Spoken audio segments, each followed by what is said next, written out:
to the new thing isn't global warming or isn't Ukraine or isn't COVID. Now it's the Muslims. And I don't like a lot of the stuff Israel's doing. I think they stood down. I think it was a false flag. I mean, I think real Islamicists attacked, but it was clearly money Biden sent. But what's the larger picture here with Harvard and the big universities endorsing this? We got a lot to talk about in the 45 minutes or so we've got him, and I'm going to cover some more news after he leaves us in this hour before the next guest joins us. But clearly we said another big war is coming. That's going to be the distraction from the COVID deaths, all the rest of it. And now they're trying to trigger a holy war. Obviously, you get boosted big on Twitter and everywhere else, Hotep, where you're already reaching millions a day if you got on the bandwagon. But clearly the establishment is trying to create some type of clash of civilizations here. Hotep Jesus, thank you for joining us, hotepjesus.com. And the people can also find you at Hotep Jesus on Twitter and menofhonor.com. So, Hotep, thank you so much for coming on with us. Oh, absolute pleasure, Alex. So, yeah, so your take on Israel's pretty much similar to my take. Obviously, the timing is convenient. We have election season now here, a.k.a. grifting season. Nikki Haley has proven to be a supreme grifter herself after her comments on Fox last night. But what's the bigger story here? Well, first of all, the next distraction is to create something domestically, right? Create some sort of event domestically. Now, it's been happening in spurts here and there. You have protesters clashing. You have Grand Central Station being attacked by pro-Palestine protesters. You have Jewish people being attacked. A lot of different skirmishes have taken place on domestic soil. Much of this planned, much of this known by the elite rulers. And that was one of my fears early on, where there's conflict in the Middle East, and because of all the vitriol on social media spilled into our streets. Now, much of this stuff, as we know, Hamas in Palestine has been supported by George Soros. Black Lives Matter supported by George Soros. We've tracked down some of these protests between the pro-Palestine socialists, but I think Stop the War Coalition is one of them. And Jeremy Corbyn is partly behind some of these protests. So what we have is a communist socialist takeover of another people's struggle. But what's the bigger story that's happening here? Well, while everybody's distracted by the Middle East, what we are experiencing is a complete and total financial transformation where money is going to change how it operates, both at a wholesale level and a retail level. Right now, the House Financial Services Committee is discussing Basel III Endgame. And basically what they're talking about now is, what are the capital requirements for a banking institution? Now, we know what the capital requirements have been since COVID. They said that they are basically zero. You need zero reserves. But now Basel III is challenging some of that and saying that banks need to hold more money, more cash, more capital, which is going to hurt, obviously, the small guys. So what we're looking at right now is actually a huge transformation of the banking industry. If you look, you'll see many banks right now shutting down. You have Wells Fargo. By the way, let me just interrupt you and say, bingo, bingo, bingo, ding, ding, ding, ding, ding, ding, ding, ding, ding, ding, ding, ding, ding. We're coming to the end of the big bubble, the new rollout of the central bank currencies. They admit it, and they need crises as the diversion to bring this in. Yeah, I can try to get that handled for you. Again, it's only my second day, so if you can give me a second. How I'm supposed to do this? How the hell are we supposed to do this by 5 o'clock? I have no clue. Is that possible? Hey, do you have the password to... How'd you finish all your work already? He's not tapped in.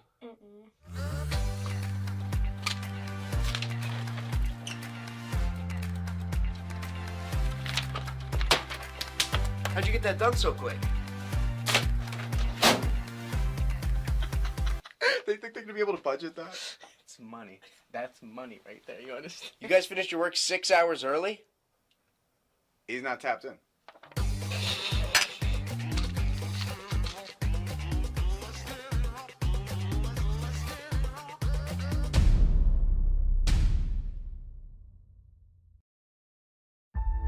The views expressed by guests are their own, and their appearance on the program does not imply an endorsement of them or any entity they represent. Views and opinions expressed by Hotep Jesus are those of Hotep Jesus and do not necessarily reflect the views of the Hotep Nation or any of its officials. If you have any questions about this disclaimer, please contact our Office of General Counsel via the sheet of the town. And Hotep and done.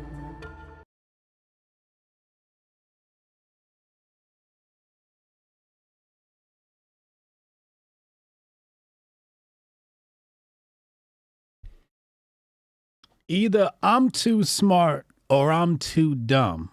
And for the sake of humanity, I hope I'm too dumb. The Grift Report starts right now. 2, 1, boom. Hotep Jesus. Of all the Jesuses I know, he's the Hotepiest. Social scientist and YouTube host, Hotep Jesus. How the fuck do you get a name like Hotep Jesus? The one and only Hotep Jesus. Ryan Sharp, better known to the world as Hotep Jesus. Hotep Jesus. Hotep Jesus. Hotep Jesus. Hotep, you're a genius. HotepJesus.com. Somebody said, what do you think you are, some kind of Hotep Jesus? Ooh, and that's I was good. Just like, ooh, that's sexy. Yes, I do think I'm Hotep Jesus. Greetings, Hoteps. Welcome to the Grift Report, live Monday through Friday. I'm your host, the Grift God. Hotep Jesus. Hotep Jesus. Hotep Jesus. Hotep, you're a genius. HotepJesus.com. Hotep to the chat. Hotep to the Hotepistanis. Hotep to all my Hoteps. What up, y'all? Here we are once again, disappointed in humanity. Once again, trying to make sense of the world while none of it makes any sense at all. Shout out to Fresh Mike in the house. Kay in the chat, welcome back, Kay. Hope you're feeling better. Who's over there on the tube? What up, Rue? Rue over there on the tube. Sauce, Joe Beard, Strong Dad in the chat, Rudy in the chat, AK in the chat, Dre in the chat, Jay Pylon in the chat. We got a lot to get to today. I didn't expect to have a lot to get into today, but we got a lot to talk about. First of all, we got to talk about how in the hell did I fall to 5th place on the Grifties? Make sure you go vote for me, HotepJesus.com. But more importantly, make sure y'all get tickets to the 4th annual Grifties or 1st annual Grifties Live. Make sure you get your tickets. VIP sold out. General admission half sold out. As of a couple of days ago. So make sure y'all get y'all tickets to the Grifties, the greatest award show on the planet. Shout out to Alex Stein, Primetime 99. Chrissy Mayer. Sam Tripoli has confirmed. Anomaly. Maybe Bryson Gray. I'm waiting on Bryson Gray to hit me back about the debate. I haven't gotten a word back on the debate yet. He's got a new single dropping this Friday. Will be a great time to promo it on the show, but it's neither here nor there. It's tomorrow. And many, many more guests. Full list, detailed, coming soon. Waiting on Renee to get us some paper, some artwork so we can get heavy on the promo here. But that's all I'm waiting on is Renee with the promo. Anyway. All right, let me reach down in the Grift bag and figure out where exactly we're starting this show today because I'm not exactly sure. I'm not exactly sure. And usually I don't have this problem. Actually, let's just get this knocked out the way. Let's start here. We should just address the elephant in the room. So disclose.tv says cancer is striking more young people cancer is striking more young people and doctors are alarmed and baffled, according to the Wall Street Journal. So let's go ahead and pull this article up. Wall Street Journal, cancer. Let's see what happens here. All right, so here we go. Here's the article. Let's pull this up on the screen. Of course, you got to pay for it. Do I have an account here? Hold on. Could have sworn I had an account on one of these email addresses. Let me see. Account not found. Yo, I had one. Or was that New York Times? Do I have one for the failing New York Times and not Wall Street Journal? It doesn't matter because I'm sure we can get this information from another blog because somebody probably copied the best of it. So let's type in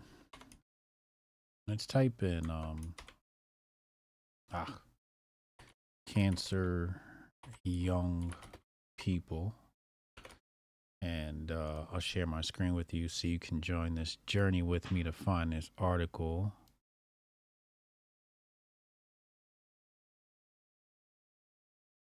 There's a couple of articles here. Appendix cancer, colon cancer.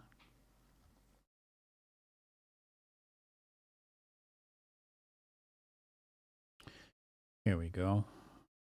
And nothing. It's going to redirect. It's a redirect website.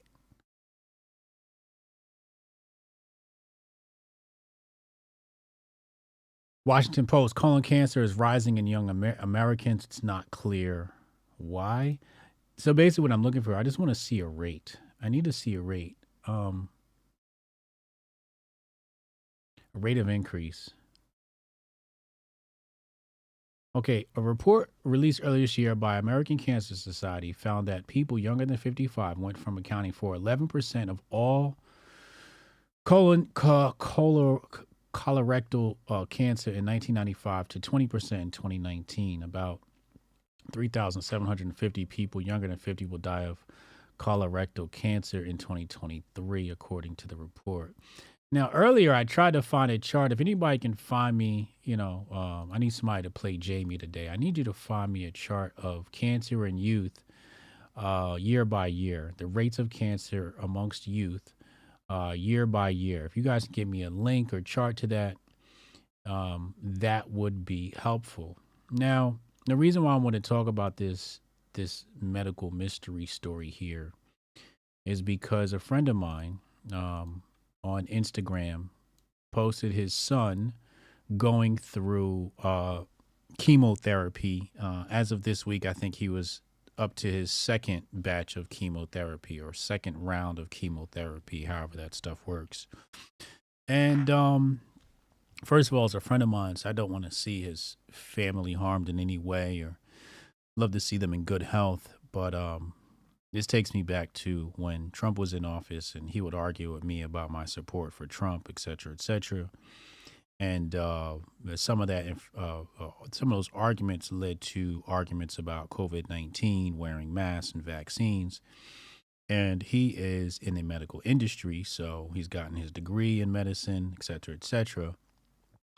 And he was trying to basically argue me down about, the efficacy of the vaccines. And I was just like, yo, I'm not taking the vaccine. I don't trust the vaccines. They seem to be harmful, et cetera, et cetera. And he wanted to argue against that. Now, I'm not saying that his son has cancer because of the vaccine, because I cannot make that correlation.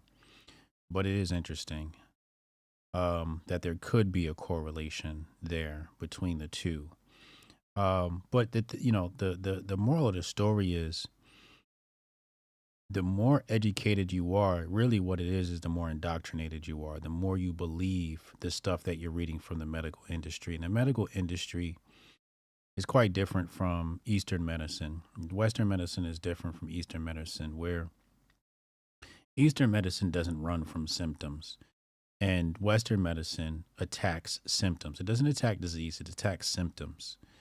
And this is detrimental to health because when you get a fever, this is your body's response trying to burn said virus or whatever it is in your body. It's trying to heat up and burn something.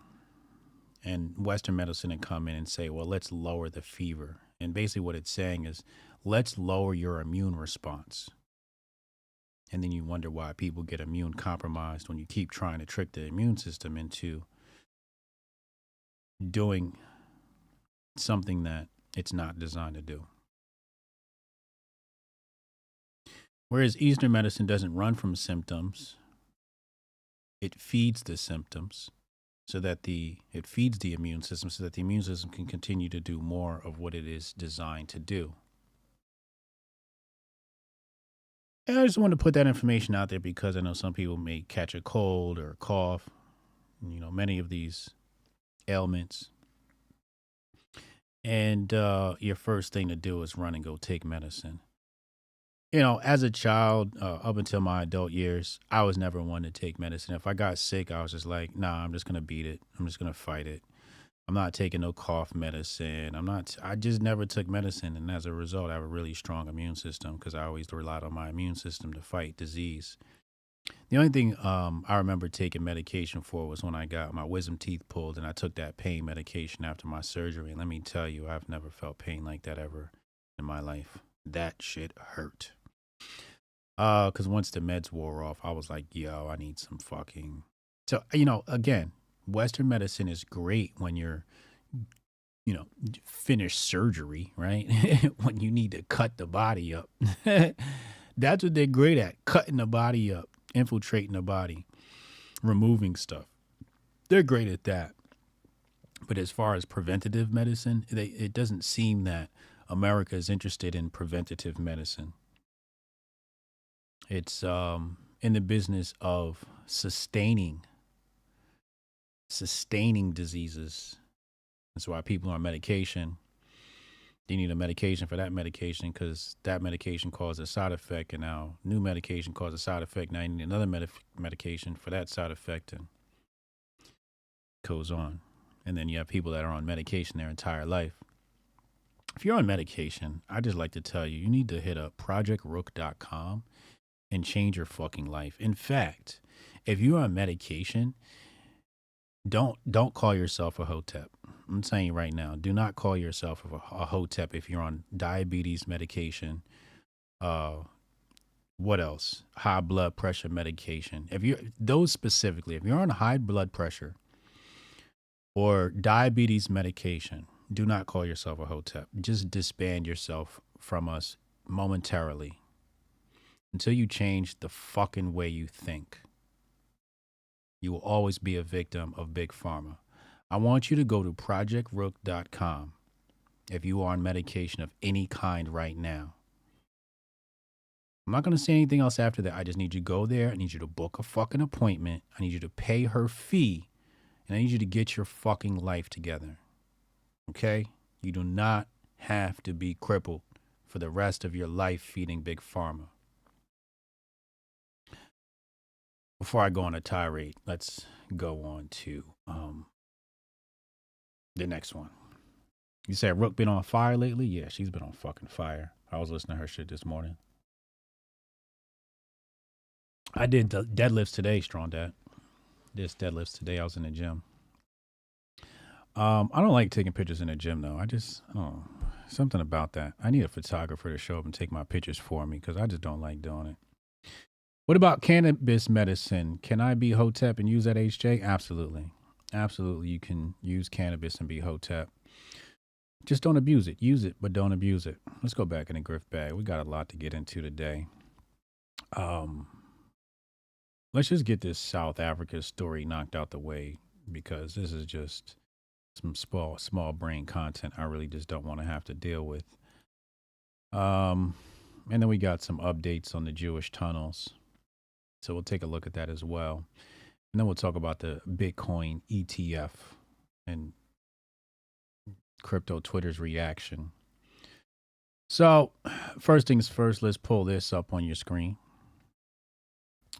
And South Africa, representative from the South Africa here. I don't know this guy's name. But he has allegedly called Israel a genocidal state. Let's take a listen. Israel has a genocidal intent against the Palestinians in Gaza. That is evident from the way in which Israel's military attack is being conducted, which has been described by Ms. Hassim SC. It is systematic in its character and form. The mass displacement of the population of Gaza, headed into areas where they continue to be killed, and the deliberate creation of conditions that, quote, lead to a slow death, unquote. There is also the clear pattern of conduct, the targeting of family homes and civilian infrastructure, laying waste to vast areas of Gaza, and the bombing, shelling, and sniping of men, women, and children where they stand, the destruction of the health infrastructure, and lack of access to humanitarian assistance. So much so that as we stand today, 1% of the Palestinian population in Gaza has been systematically decimated, and 1 in 4 Gazans have been injured since 7 October. These two elements alone are capable of evidencing Israel's genocidal intent in relation to the whole or part of the Palestinian population in Gaza. Now, I don't know if Israel is a genocidal state, but if they are, I would say they're doing a pretty shit job of being a genocidal state. It's like, bombs are not an effective way to murder a mass population. You know, if you want to murder mass populations of people, you'd probably have to take a book out of Mao or Stalin and resort to things like starvation. And maybe that's happening in Palestine. I know there's some issues about who controls water out there, et cetera, et cetera. So maybe that is happening. I don't study the Israel-Palestine conflict at all, mostly because I don't give a fuck, really. Because, you know, I'm actually one of those America First people.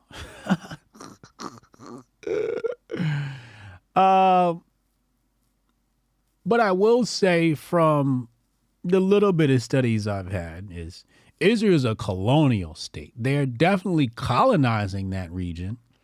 That's without doubt, right? And in sort of a 1984-ish way too, right? Like 1984, you change the definitions of things. So that region at one point on the map was designated as Palestine. And pretty much if you check your modern maps, it doesn't say Palestine anymore. It says Israel. So it doesn't, like, Palestine doesn't even exist on the map. In fact, let's just fact check myself in real time just to see.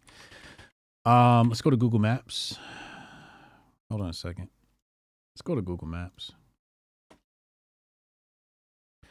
Hold on. We're going to search Google Maps for...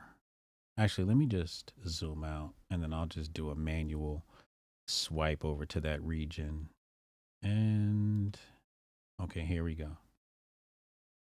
Oh, there it goes. All right, yeah, it did it on its own. All right, so we pull this up. Let's go here. All right, and then like this. And you see the area right there in the middle of your screen. And you take one zoom in, and you see Israel. Israel pops up, but... Jerusalem, West Bank, Gaza Strip. There is no Palestine. There is no. They name the regions, Gaza, as you can see. But there is no Palestine on the map, right? And it's basically a colonial project. It has been since the Balfour Declaration. So I can't say for certain it's a genocidal project, but it's definitely a colonial project. It's definitely a group of people that have been empowered to take over and occupy a region. You know, it's kind of like America 2.0. That's why I think, you know, Israel and the United States are great allies, because they're one and the same. They operate one and the same. But Israel is definitely a colonial state. And it's basically doing what America did in 1776. That's basically where Israel is now. They've come in and occupied a territory, and they're going to expand and continue to move east or west or however their stuff goes. So the United States starts off as 13 colonies. They make agreements with the natives. And then eventually the natives are pushed further and further west as the states continue to annex territories. And that's pretty much how Israel operates, where we have this piece of land and then little by little we just annex more and more property. So it's basically the American Project 2.0. From a very objective point of view, you know, no hate or malice, but it is what it is. Michelle Clark, HJ, you think like me on this pharmaceutical drugs. I take no pharmaceutical drugs, not even Tylenol. Yeah, I'd have to be really fucking in pain to take some medicine. When I had COVID, I treated myself with like fucking water and lemon and fasting. And exercise. Like, I remember I felt weak and I got up and I was just like, it started doing push-ups like, you will not defeat me. You know, like it's a mind over matter type thing. But I ain't take no fucking medicine for no fucking cold or no COVID. Like, fuck out of here. Trusting that medicine. Anyway, like I said, go to projectrook.com. Projectrook.com. Get your fucking life together. So let's go to the next video here. This is Fetterman. Let's see what Fetterman's got to say here. And now let's also talk about that. Now we're talking about genocide. And now South Africa is bringing that kind of a trial. Maybe South Africa being able to sit this one out when they're talking about criticizing. Sit it out.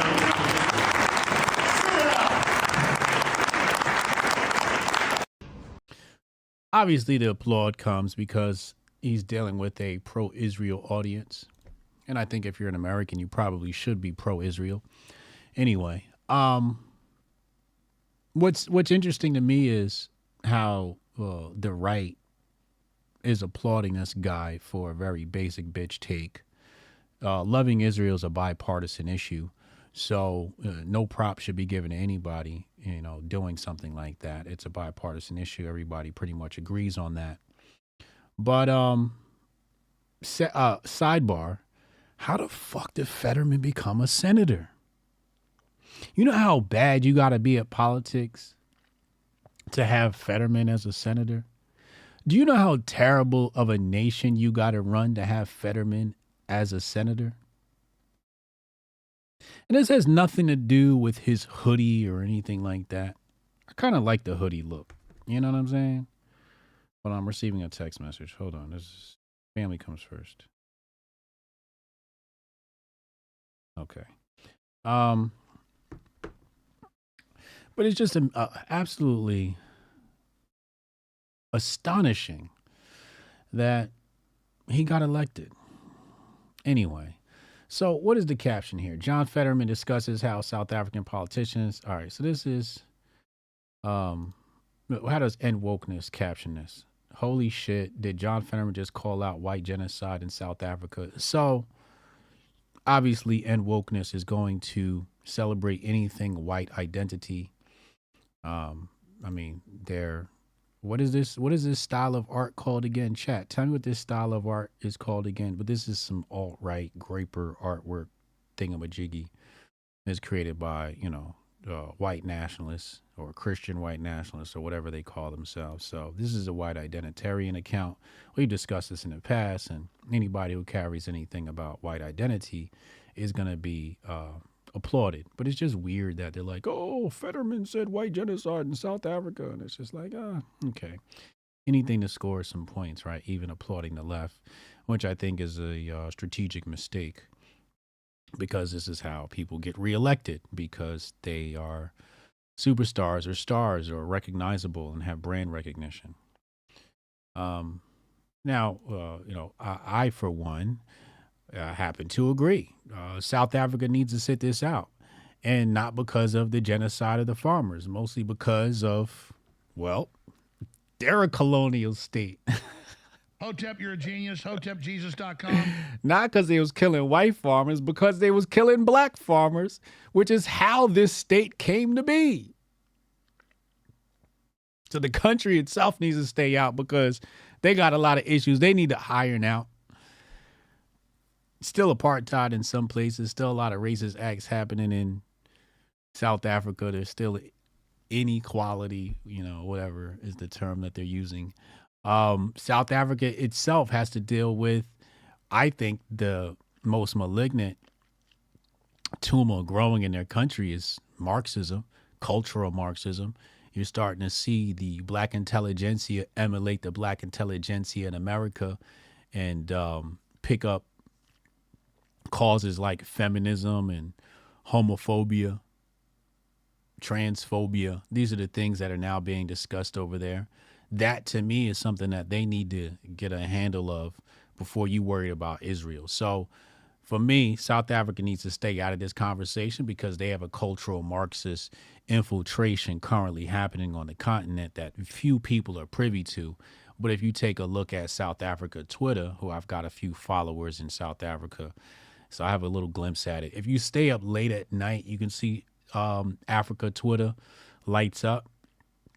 And so if you can stay up past I think 2 a.m., you'll start to see Africa Twitter come alive. And you can just see some of the spats and discussions, and it looks very much. In fact, I saw even the UK. The UK blacks got a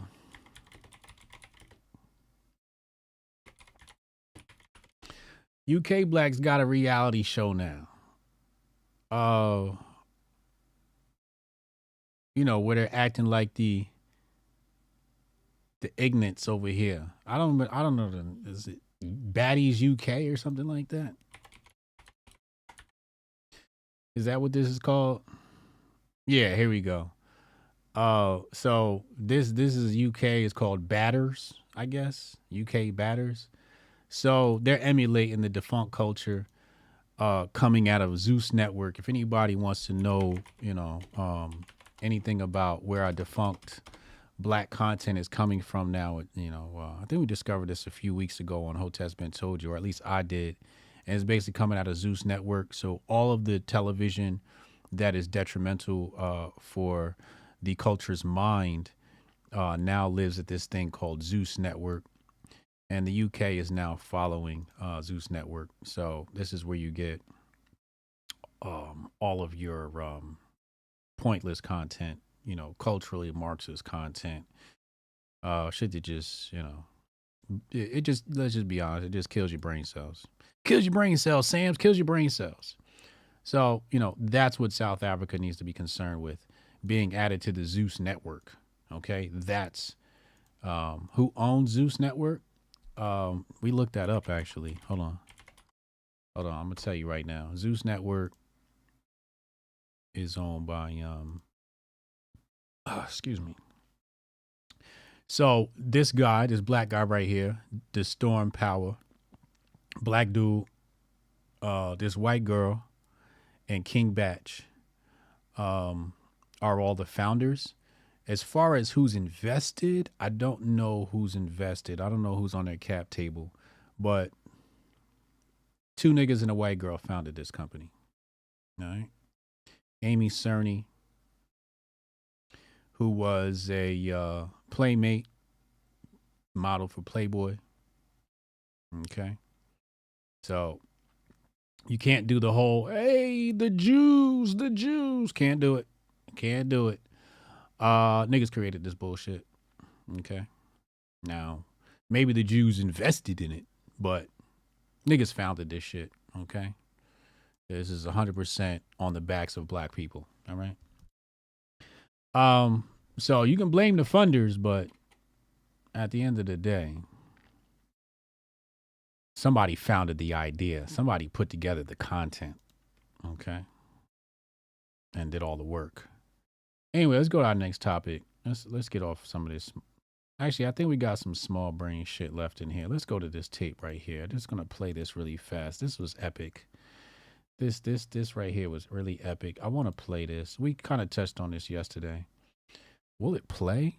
It seems like Twitter, it won't play clips from this. It's like, why won't this video play? So I played a clip earlier and somebody said it wouldn't play.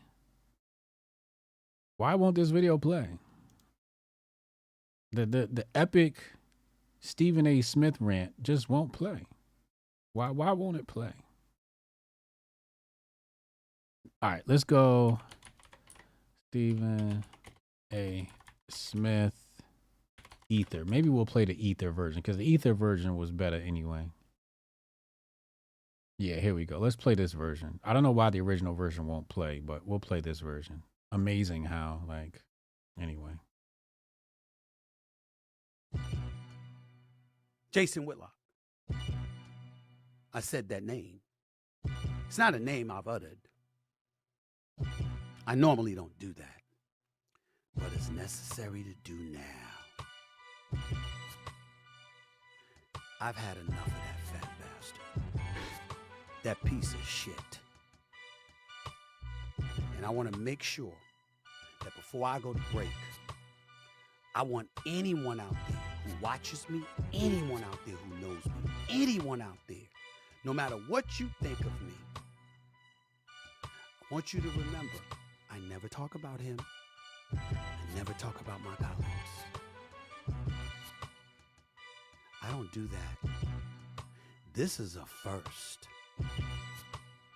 But it's necessary. And when I say don't talk about them, I don't mean don't talk about them literally. I don't get in on them like I'm about to do now.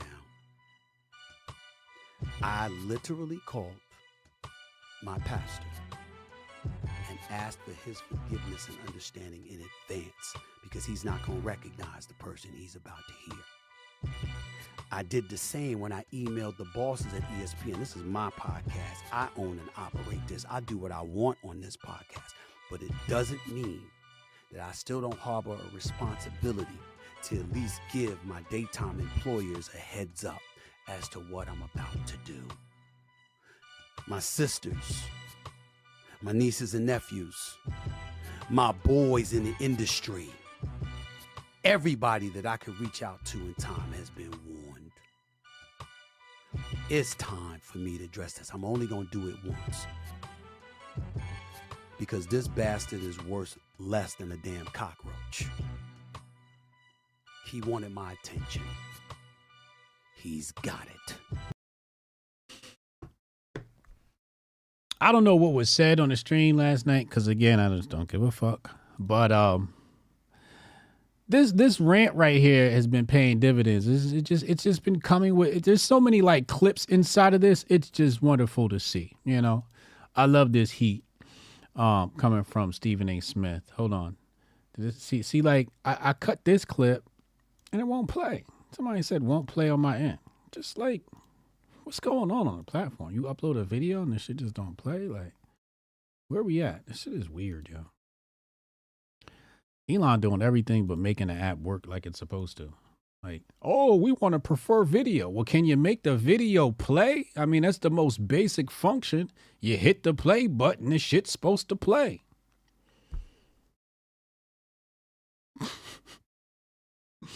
He doing all this trolling on social media. Can't get a video to hit the play button. Fucking ridiculous, yo. Fucking ridiculous. Somebody wanted me to start the show with this. I forgot to start the show with this, but we could play it now. Let's take a listen. I haven't listened to this yet, but let's take a listen.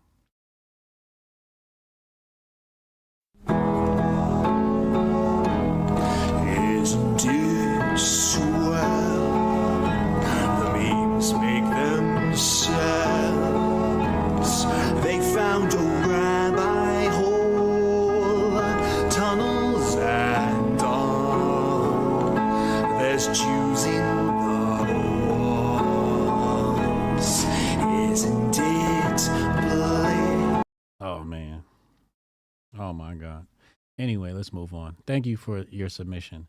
I'm sure it's funny if you listen to it longer, but I just don't have the patience and don't really care that much. And he could have came harder with the lyrics. Anyway, so according to New York Post, it says extremist Jewish teens secretly hired migrants to dig secret Brooklyn synagogue tunnel, Shawshank style, whatever that means. I'm not about to go look at this article and dig it up, but interesting thing was people speculated that, you know, the migrants would be involved, and, you know, the internet's actually correct, according to New York Post at least, that they were involved here. Anyway, let's get to some big brain shit. Otherwise, I'm going to fucking lose my shit.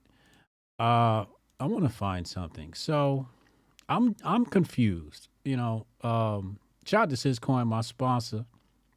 Appreciate you. Hold on a second. Look at this.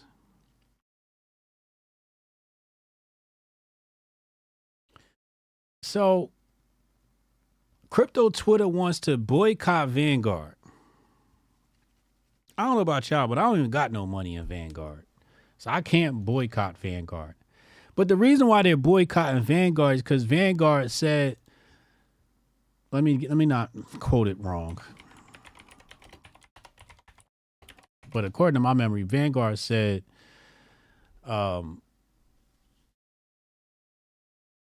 okay, so Vanguard will not offer, won't offer spot Bitcoin ETFs. It says high volatility is bad for generating long-term returns. So Vanguard basically saying its customers, and then you can spin it like this, right? Like CoinDesk will say it's blocking their clients from buying Bitcoin ETFs. It can't block you. This is just like, some headline spin to, clickbait type situation. It can't block you from participating in a Bitcoin ETF. You just deposit your money into a different account and then you can buy shares from there. They're just not offering the product, right? So now, coming back, now, let me close some of these windows out. So this is Scott Melker, somebody I respect, I think puts out great work, but I'm so fucking lost. First of all, I was lost on the Bitcoin ETF. Everybody's like, oh, yay, the Bitcoin ETF. And they've been teasing that stuff for months. Bitcoin ETF, and everybody's been teasing, and they dangled that thing out there like a carrot.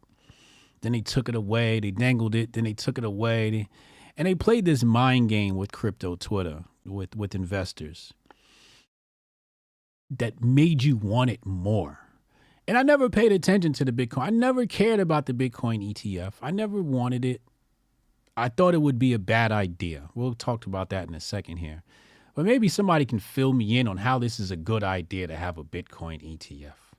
I don't know if somebody can help me out, but this seems like a really fucking bad idea. Okay?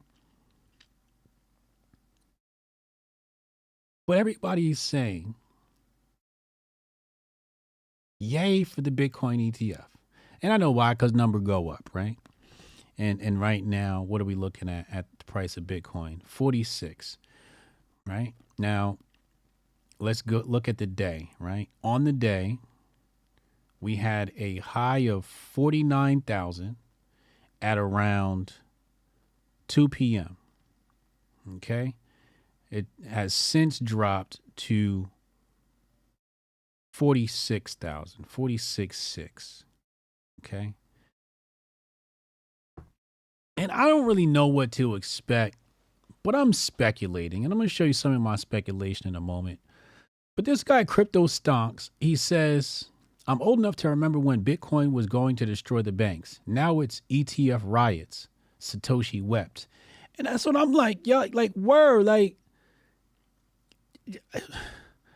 y'all want the institutional money involved? I am so lost. I am so lost. It's like, oh, Vanguard won't participate in Bitcoin.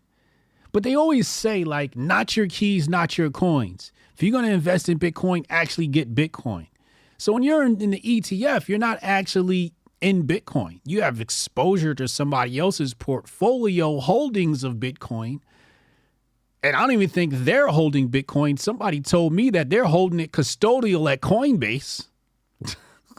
So you are like piggybacking somebody holding something for somebody else.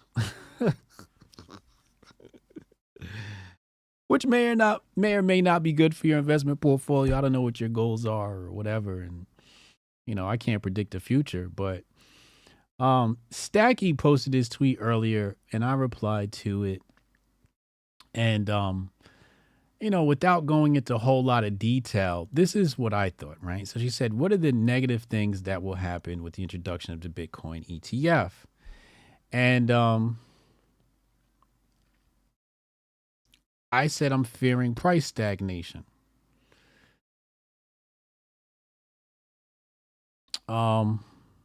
This person says BTC cyclical moves will be different for sure. And that's what I'm saying. Like, this person says Bitcoin becomes more centralized. More retail investors get wrecked. Like, word. Pumping and dumping, yes. I just... Now, I could be wrong, but it seems to me that this increases the ability of price manipulation because people are looking at several indicators to make investor decisions, and now ETF is going to become one of them. So, for example, who got approved? Well, it was the ones everybody hated. JP Morgan and BlackRock. They're like, yay, JP Morgan and BlackRock bought Bitcoin. And I'm like, huh? Y'all celebrating? Yeah, I know that JP Morgan is the one that started the Federal Reserve, right? Like, I am so confused. Yesterday, I just tipped my hat to crypto Twitter, because they were all over the SEC. And we're going to talk about that in a second, too. And today, I'm like, I got to take it all back. You motherfuckers look like some morons to me. Because number go up for a brief moment. I am so confused. What the fuck are we actually celebrating here? Now, nobody wants to touch this, though. Right? It's like I tweet and like everybody want to act like they didn't see it. I said, now crypto Twitter wants the participation of the legacy banking institutions that are responsible for our defunct financial system. This guy says it won't play on my end. This guy says retards. Nobody's responding. I got a whole bunch of crypto followers. You know why? Because they're all fucking grifters. That's why. They're no different than fucking political Twitter. They're all fucking grifters. If it pumps the price temporarily, then everybody's fucking happy.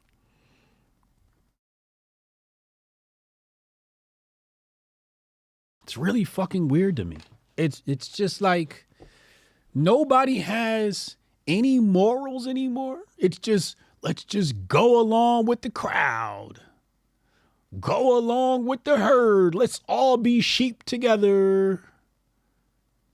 Yay, BlackRock. Yay, JP Morgan.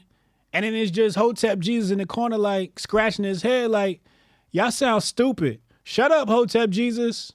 You're ruining the fun. I'm ruining. No, you're ruining the fun. You're fucking this shit up for everybody. You're confusing people. You're applauding the institutional investors who got rich off of World War I and World War II. Where all of our soldiers went to die. Where we lost masculinity at, where the black community got destroyed at.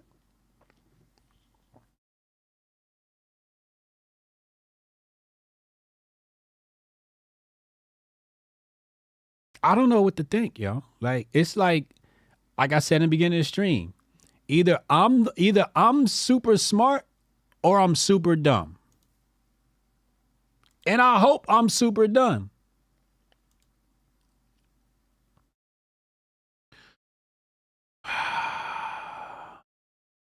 And I just want somebody to explain it to me. I want somebody to explain it to me. You know, it's like that's why like some of these crypto, the crypto people, the conservative people, they don't like talking to me because I ruin the fun. You know, I'm too smart and I ruin the fun because I say some real shit. And it's just like, well, we kind of, you know what it is really they want to save face, right?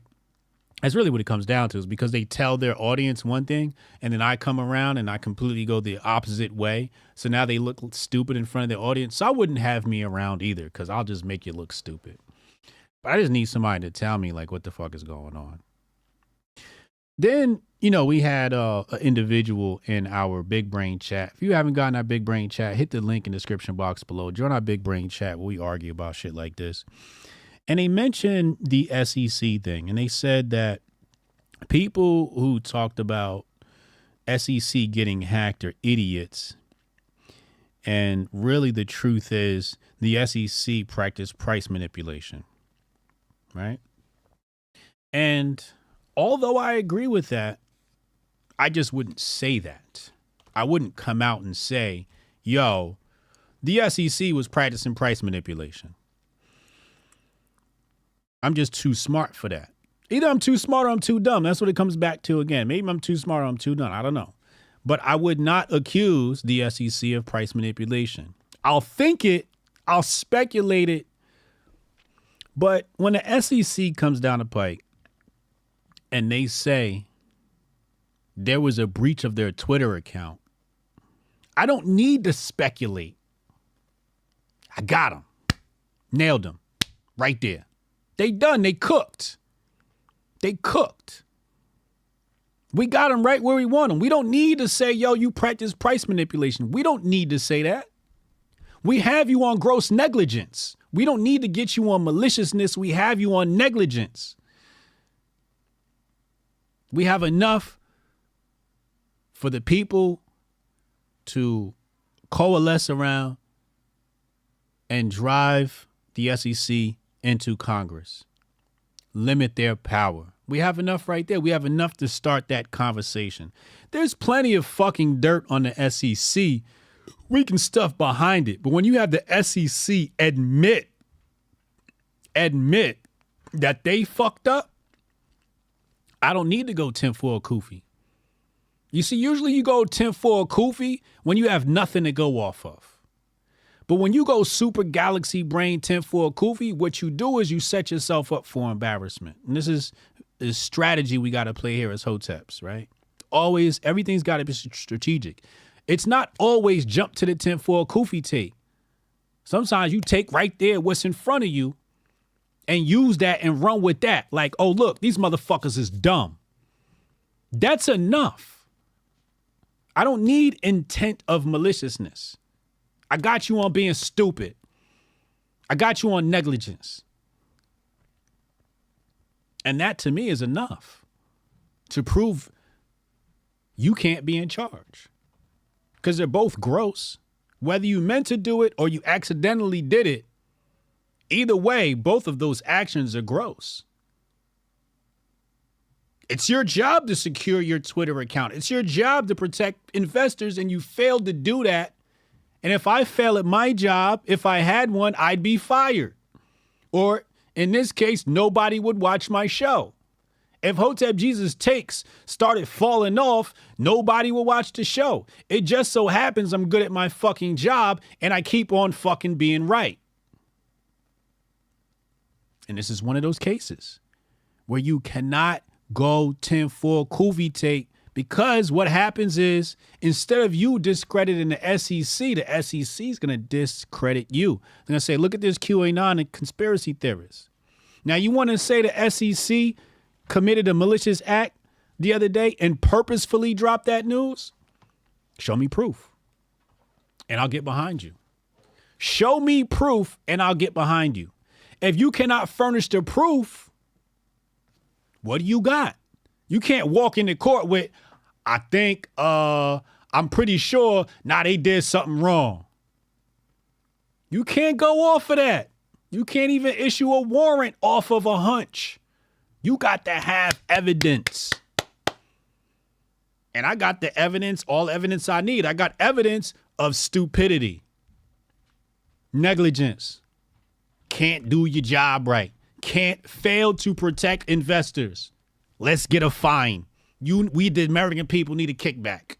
Gary Gensler, you got to go. We got to drop him out. I know they're going to put somebody else in this spot, but he got to go. It's real simple.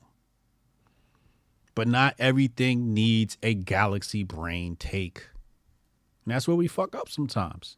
We so busy trying to think to the next level, you forget to strategize. You forget common sense. You forget what's right in front of you. You got, and that's why I'm so effective in debate, right? Because people will, say, Hotep Jesus, why didn't you bring this up in the debate? Why didn't you bring that up in the debate? And I'm like, did you watch the debate? And they're like, yeah. I'm like, did I win? And like, yeah. It's like, what did I use to beat him? Well, I used his own words against him. I don't need to bring up other shit. The shit he just said is fucking whack. I don't have to bring up a whole bunch of other shit. I could keep that in the hat. I could keep that. All right, I'm going to keep that tucked. You can't come to the debate and empty your clip, because then what happens when you go to the next debate? People already prepared for your talking points. I got to keep something reserved. So if I could beat you with Aikido using your own momentum against you, that's what I'm going to do. I don't got to go into my reserve of energy to defeat my opponent. I allow them to defeat themselves. And the SEC has defeated themselves. But what we do, we either A, ignored it, or we went galaxy brain and said, oh, they were price manipulating. You can't prove that. And the people that are ignoring it hasn't proved anything because they're ignoring it. When really it's right there in front of your face, like, nah, they fucked up. And you're not allowed to fuck up in the world of finance, because if it was me and I ran a company and that shit happened, the SEC would be hauling me into court. They'd be hauling me into Congress. They'd be trying to send fines. They'd be trying to shut me down. So you got to respond in kind with the information you already have. You got to be smart. And the thing is, they know. So when they did the price manipulation thing, according to the conspiracy theorists, they know you're going to accuse them of price manipulation. You don't think they know that if they did it? That's the setup to get you to jump out the window, say they price manipulated so they can label you QAnon conspiracy theory and completely discredit you. Meanwhile, the evidence on the table is ignored. The fact that they had gross negligence. How you gonna ignore the shit? They literally threw you the softball. All you need is a base hit. You swing for a home run and you strike out. That's what happens.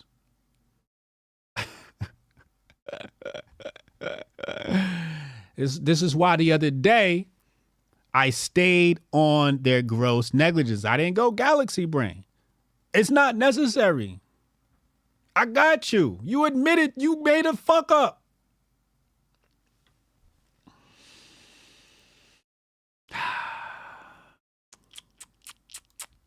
Hey, one thing you got to understand is, don't say nothing you can't prove. I remember somebody was talking about, he was like, I just got hip to the Hoteps. You know what I like about them? Every time they say something, they show it to me. They don't just give an opinion. They actually give an opinion and evidence behind it.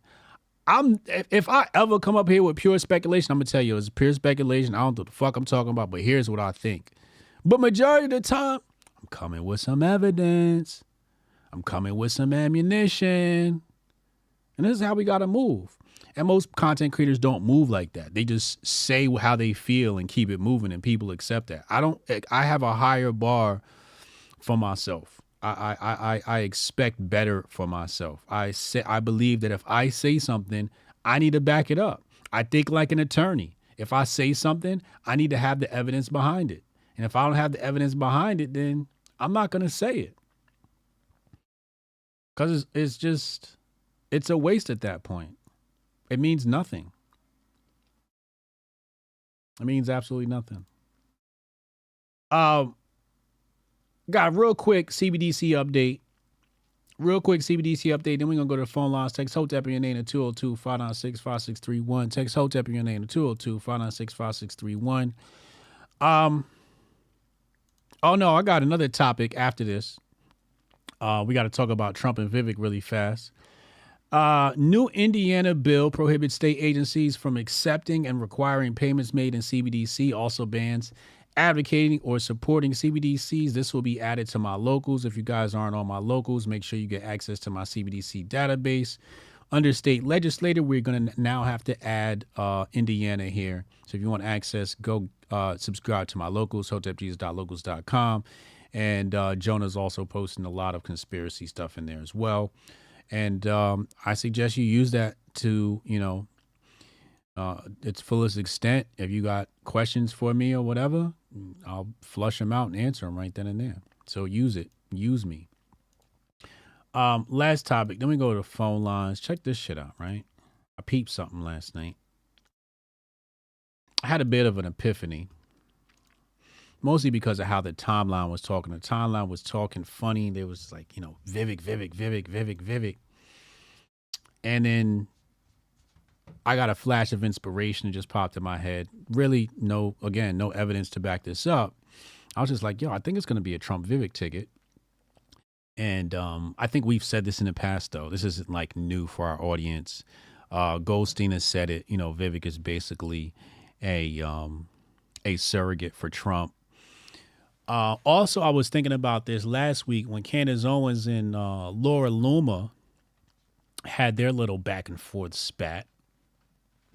And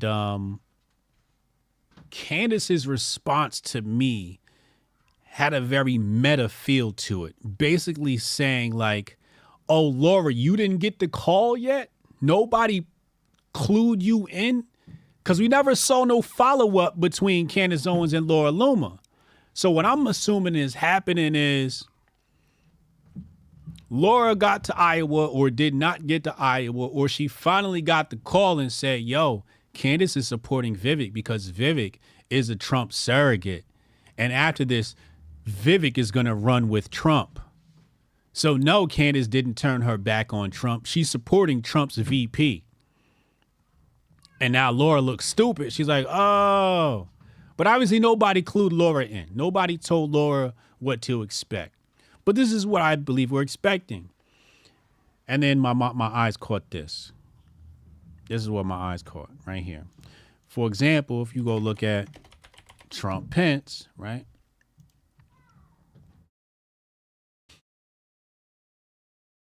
You see it right here?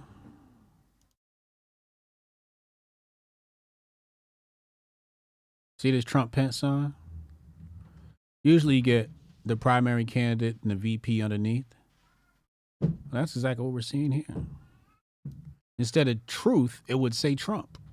And then Vivek underneath. Why didn't it say Vivek and then truth? Like, who does that? Who does that? If it's my campaign run, wouldn't Vivek be big, and then Truth Social would have these small icons all over the step and repeat? That's what they call this backdrop here, step and repeat. Press wall.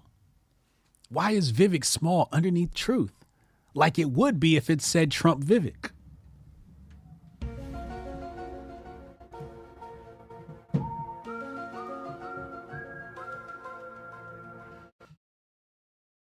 You know?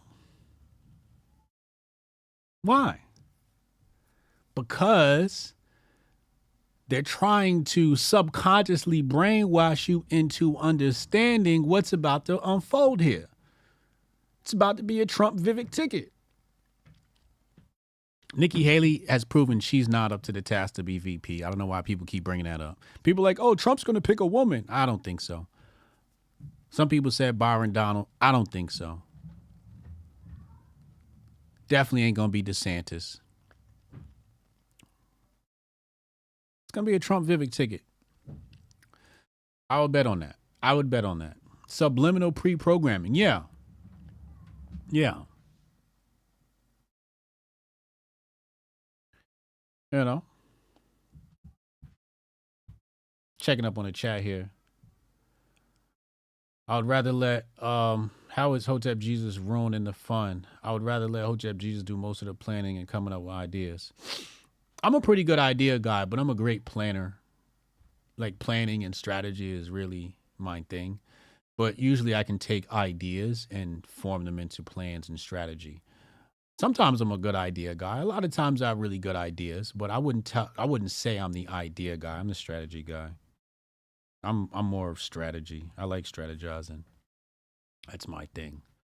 Joe Music 931, he said, I need some master focus so I can decipher what Unc Hotep trying to say with the backdoor grifting with these retweets on X.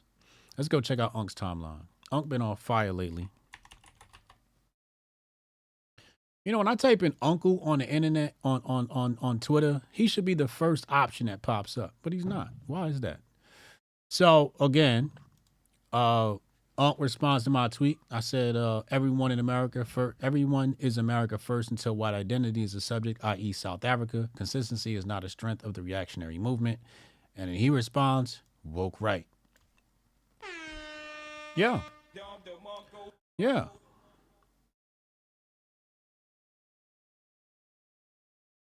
Fetterman gonna slander Brazil, and the woke right is gonna ask Trump to make him the VP pick. So he's seeing it too. All of a sudden, everybody's like, "Oh, Fetterman." Like, bruh, like y'all really be helping these people. Fuck Fetterman. He said one thing right, and everybody got to talk about it. Y'all the ops, yo. Y'all the ops.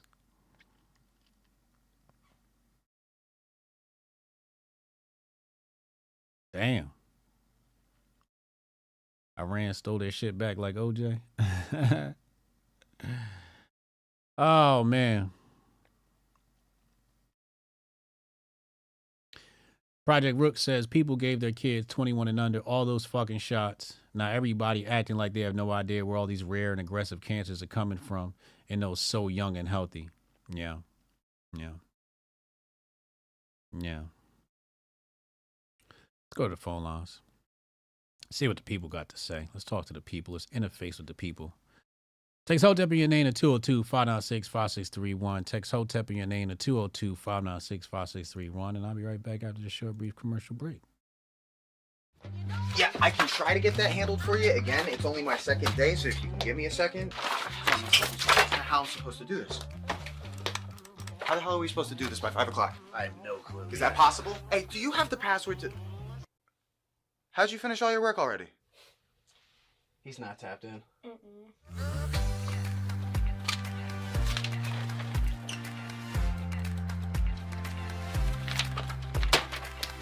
How'd you get that done so quick? They think they're gonna be able to budget that? It's money. That's money right there. You understand? You guys finished your work 6 hours early?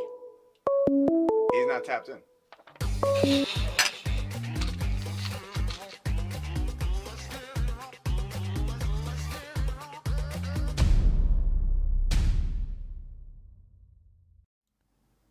We got Shaq on the line. Shaq, what up, man? Talk to me, man. What's going on? I just wanted to answer your question that you had about the Bitcoin ETF situation, about all the mixed feelings and being confused. If that's all right with you. That's what you called in for. Can I get you to articulate the questions that you may or may not understand? So that way I can have. Why do you like it? Okay, for me, I don't like it. I see it as a necessary evil. Why? Because for this whole Bitcoin or hyper Bitcoinization or some type of relative use case as a payment network, the plebs like us need the institutions to adopt it, and they need the price action. So it's a win-win. I know some people have like these gripes when they Why look do at we it. need it? Why do we need it? Because they are the second closest entity to the money printer. And if these people, these institutions are just going to continuously get bailed out, they're going to allocate those funds allocate that money into those funds. Not Bitcoin in particular, but the same normal shit that they would always do when shit hits the fan. Why do we need BlackRock and JPM and Bitcoin? Well, first of all, JP Morgan is just facilitating the transactions. They're not even holding or custodying anything. BlackRock is giving the custody. No, in an ETF, there's an allocation of funds that has to be held in whatever security there is. Yeah. There has to be a fund. So whether they hold it or Coinbase hold it, there's a Bitcoin holding somewhere. Yeah, that's what I'm getting to. Coinbase is holding the Bitcoin. JP Morgan is just facilitating the transaction. Right. I said that earlier. Oh, okay. I didn't hear you say that earlier, but yeah, earlier my exact term was we're investing in somebody else who's handling transactions for somebody else. It's the bullshit I'm talking about. You have to. Well, if you want to get into the actual terms of things, well, BlackRock is only an investment institution. JP Morgan is an actual bank with an investment arm. So if you want to facilitate transactions, you need somebody with the banking side of things. BlackRock is not a bank. Okay, so let's come back. Why does Bitcoin need BlackRock and JP Morgan? It's the adoption of the monetary system, bro. We need adoption? We need adoption. Why do we need adoption?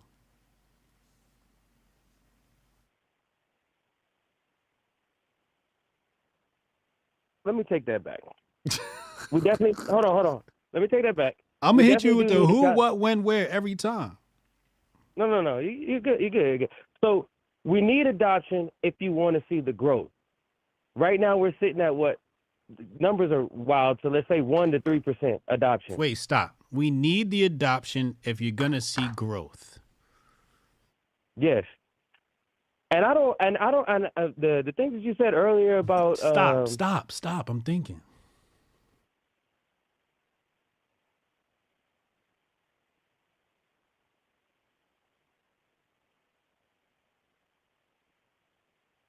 Does growth and adoption have a direct and identical correlation?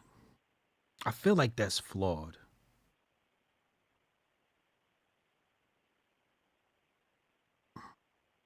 I feel like that's flawed somehow, because in some instances that's correct, right? But I would argue in most instances that is correct. Without adoption-fed innovation, then you won't see growth. Just because you have your neighborhood using it doesn't mean it's going to be somewhere the next year. If you're not trying to get it out there to the masses, if you're not putting on these networking events or these ads or you're saying like you need to see growth, which means by adding users, right? And I'm like, it doesn't need new users, it needs new dollars. Now, new dollars can come from new users, but it can still grow without new users. And in fact, it will grow without new users, because some Bitcoin is going to be lost. Some is going to get burned for whatever reason, right? Well, you can't burn Bitcoin, but it's going to get lost at some point. It's going to get spent. It's going to get transferred. It's going to be used in transactions. Some of it's going to end up in UTXO. You don't need new users for Bitcoin to grow. I don't agree with that. Well, it's and then the thing that makes Bitcoin grow is inflation. Yes. Right? That's the thing that, like, hyperinflation leads to hyper Bitcoinization. So I don't need new users for Bitcoin to grow. I need inflation. Right? Well, you brought up this target of new users. All I said is adoption leads to growth. Well, adoption is new users. It's not only new users. It can be the other ladder of what you said, which is new money. And these institutions are new money, because if we're going to be completely honest, mine, your generation, money is not tied up in BlackRock or Vanguard. We're talking about the boomers, and some old heads probably still around before them, which is about $78 trillion worth. All it is repositioning money from other funds or stocks or mutual funds, whatever the case may be, and rotating that over towards these Bitcoin ETFs.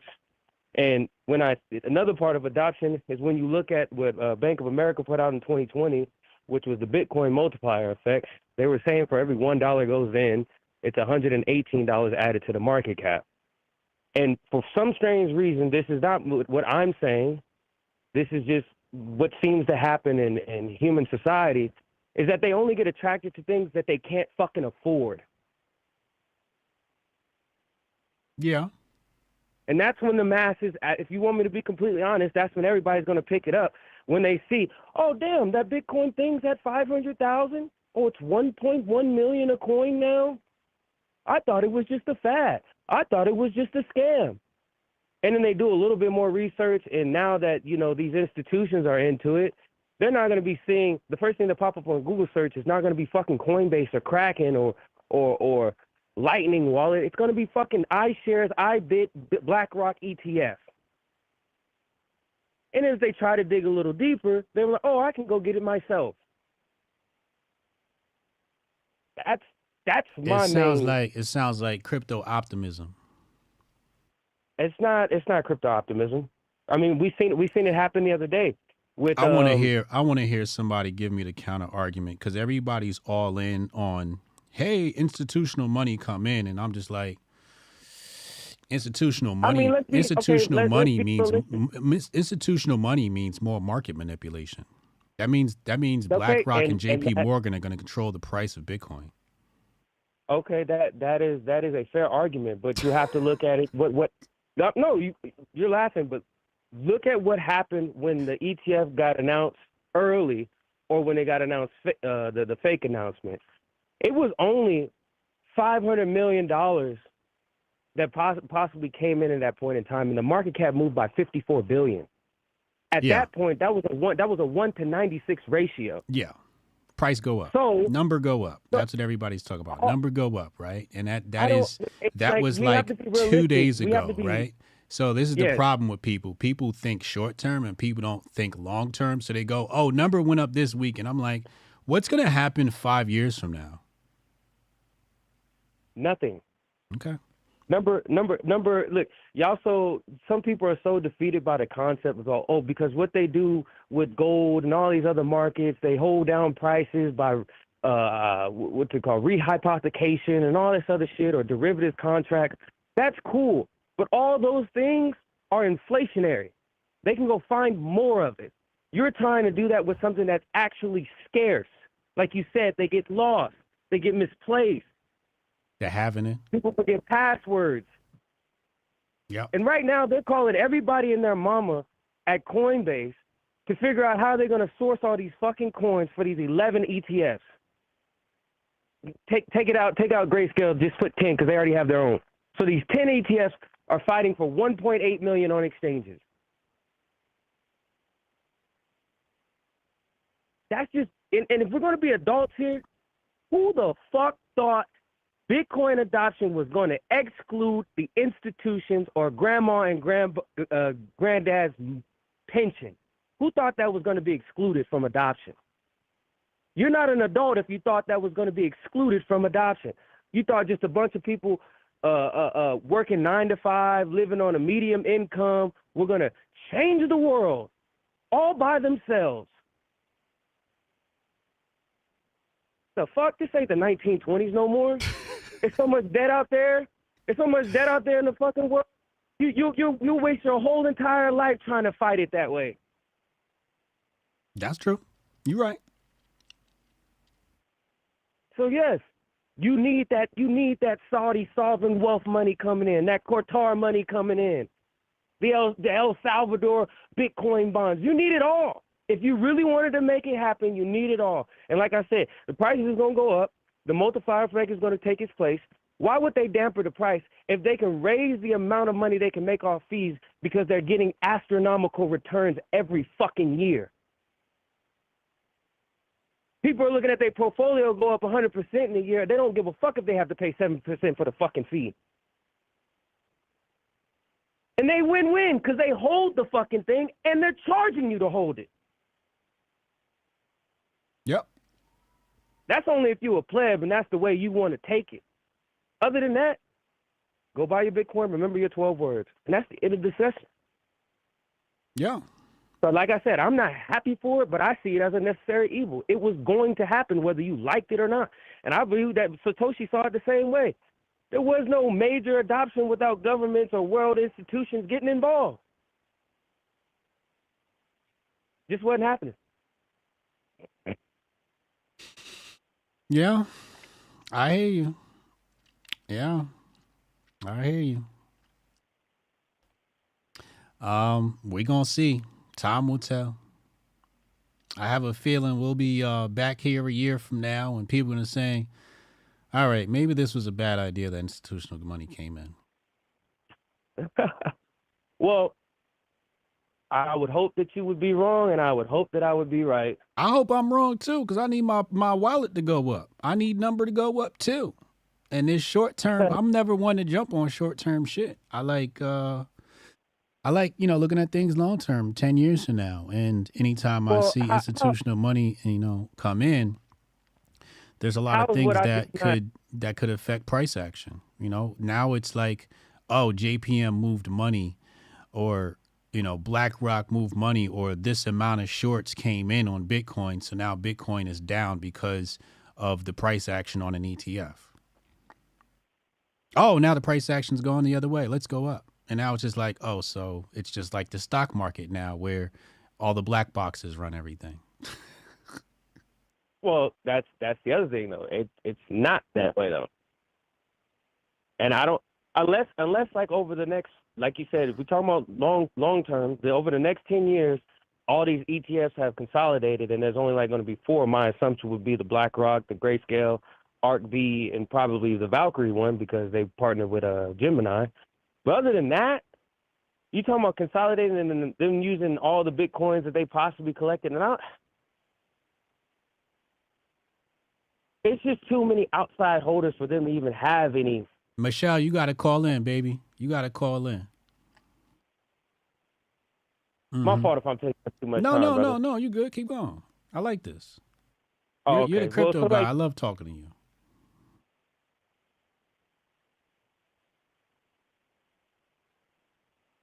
I see how that is a problem for people because that is what they're used to. And when you have assimilated people into believing that or feeling that way, and that's all they've ever known, why would they have any optimism for anything else? So let's look at it. I'm not even going to say let's look at it. The way I see it, the way I know to understand it, the way I see the money move, it is a win-win for them to just keep the price going up. It makes no sense. It's actually probably against. No, that doesn't make sense. I think that doesn't make sense. Interest. That doesn't make no. What you said doesn't make sense. You don't need the number to go up to make money. What you need the number to do is go up and down. And it will have its ups and downs. I'm just saying that you just need movement. You don't need, and the bigger the swings, the better. You don't need the number to go up. In fact, the number can tank and you can just trade the volatility. So they don't need the number to go up. They just need to be in control of the number. Well, the way I was looking at it is that they have a fiduciary responsibility, especially if they're saying that they're going to. Oh, now they're going to uphold their fiduciary responsibility. Huh? This is what we're expecting from JPM. I'm not saying they are. I am not saying they are. What I'm saying is that you will be caught off guard if you start to see these motherfuckers singing a different tune. And I am a firm believer that they're going to start singing a different tune. They're not going to be operating the same way that they were for the last 50 years. They're not doing that shit no more. Rules are being changed in the SEC as we see right now. Ain't going to be none of that King Griffin shit going on with Robin Hood no more. Mm-hmm. You know, things are changing. They outsourced in all these clearing houses. No, you motherfuckers can't use the same guy. But, you know, here's my thing. Here's my thing. Okay, and then I'm gonna let you go. I allow you to respond first. But my thing is usually when something happens in the world, and 99.9% of the people rush and celebrate. I'm like, wait, what's that 1% thinking? And why is? Because Alexander Hamilton is right. People seldomly choose properly. In fact, there's this old gambling trick where, and I used this before in betting on sports, for fun. I wasn't real money, but I was in a football league with the boys. And basically what I did was I always picked a favorite where there was like, 90% or better, right? Where people pick 90%. So that's a favorite. All right, I'm picked them. But when it was like 70 or 60%, I went with the underdog or whoever the people bet, or I'd bet against the people. So usually when I see a lot of people running one way, I usually walk the other way because I'm like, there's something wrong here, and it has to be a counter argument. And when there's no counter argument, that to me is spooky, especially when people don't present the counter argument. So it's one thing to say, here's the good side of the Bitcoin ETF. Here's what's good for us. But I don't see people saying, here's what's bad. And I don't see, people, the anomalies like myself, who are willing to risk their reputation, put it on the line, be unpopular and say, yo, this shit don't look right. I don't see that. It's just me and a couple of obscure accounts on Twitter that are like, yo, like, y'all want institutional money? Like, that's the antithesis to Bitcoin. Like, nobody's going to have a counter argument for this. It's just let's just celebrate. It's kind of creepy to me. Well, I don't know how your timeline works out, brother. We both got different programs, I think, because half of my timeline is people either hating it or loving it. So why are they hate it? Well, they believe with the talking points that you gave, market manipulation, it stagnate price, or is it a 50-50 on your timeline? Yeah, it's about 50-50. Oh, that's beautiful. Some of them got their check marks, but yeah, usually I go based upon the influences. It seems like none of the influencers have said no, right? Oh, see, I don't fuck with influencers. I know they're fucking grifters. I don't listen to those motherfuckers. Well, that's what I'm talking about. Oh yeah, see, no, my timeline, I'm actually following niggas that's working on shit. Oh, that's different. That don't count. Yeah. That don't count. Yeah. It's like these are core developers, like people running their own pools. They got some sense. Shit. Yeah. They modifying the hash. Yeah, I'm talking about grifters. We talking about the grifties, grifties.com. Tickets on sale right now. I'm talking about the grifters. The grifters are all fucking. You like that plug right there? Yeah, that was smooth. That was a smooth one. You know what I'm saying? But yeah, let me get to the next call, man, because I want to fucking get out of here at some point. All right, brother. All right, we'll tell a bill. Oh. Rudy calling. We're going to get Rudy in here. We got AK, we got Dre, we got Taylor, we got Ohio Tap. We're going to get to all the callers here. I want to talk to Taylor after this. He said half your followers are banned on Twitter by now. Let's be honest. Yeah, this is true. That's also true. What else is happening in the chat today? Michelle said, HJ, you hear him, so what's your thoughts on what he's saying? I thought I gave my thoughts on what he was saying. I don't know. If I'm unclear about anything, the phone lines are open, 202-596-5631. 202-596-5631. Call in, argue, disagree, cuss me out. I really don't care. Call from Rudy, what's up, man? What's going on, brother? How you doing, man? Life is good. Talk to me. What's on your mind, yo? I got a question, man. Now, this is just a question. I'm not trying to, because you and Shaq, that conversation was great. I'm kind of a crypto moron. So, but when I first called you, when you first started taking phone calls a while ago, I told you I don't know about this shit. Yeah. And your big selling point to me was like, yo, Rudy, this is for somebody like you who don't trust the government. This is the way to fucking go. Yeah. Right. We had that conversation. Yeah. Now, and I'm not knocking you, Shaq, but I'm saying you're talking about this is a good thing that J.P. Morgan, who just paid out $75 million for sex trafficking charges in the Virgin Islands, is now getting into Bitcoin. And that Vanguard and BlackRock, the creators of DEI, enforcing that into corporate America, are now getting into Bitcoin.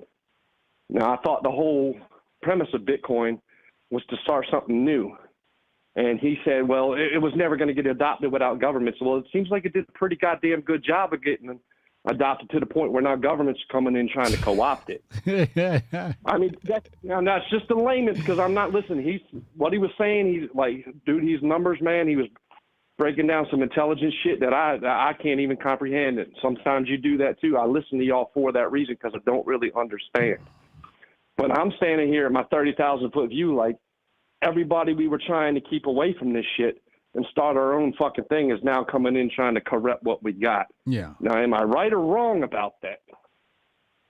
You sound right to me. You sound right to me. I mean, that's just what I'm getting from it. It's like the people that everybody was trying to get away from, people who started the Federal Reserve, slapped us with Social Security numbers and have us all $150,000 in debt right now. Every baby born in America is $150,000 in debt to a Federal Reserve. The same fucking people. These other folks started something new, and I mean, maybe, you know, for the people who are already invested in it, yeah, this is great because they're about to go from millionaires to trillionaires or whatever it is, and I respect that. You guys started, but it's like these were the people you were trying to run away from, and it's Bitcoin. You know, I remember somebody telling me about Bitcoin back in 2011. Like, hey man, I can give you Bitcoins for $700. I was like, what the fuck is that? You know what I'm saying? He's like, oh man, it's this, and this. And I was like, oh man, that's fucking fake. I'm not. And now me and my brother sit back sometimes and we're like, remember when he offered us those Bitcoins? And we kick ourselves in the ass. Yeah. So obviously it's come a long way, and it's at 49,000 or 30,000, whatever it is per coin. Like it's done all right without all of that investment. Yeah. So it's like, why do we want these fucking pedophile, fucking lizard, fucking people to get into something that we built on our own? And yeah, I understand where he's coming from, but it did a good goddamn job of fucking building itself up without these people getting involved. So why is everybody happy now that they're getting involved, man? Yeah, it's weird to me. It's weird to me. So like in the past week, what kind of jump are we talking about here? What is this? What is this? This is you're talking about a $4,000 increase? Yeah, you know me, brother. I'm still the same old layman, dude. When I got spare money, I might buy a little physical gold, a little physical silver. Past week, we're talking about a 6% increase, which is a lot for a traditional investor like myself. But when you talk about this news of a Bitcoin ETF, you're expecting 50%, 20%. We're talking about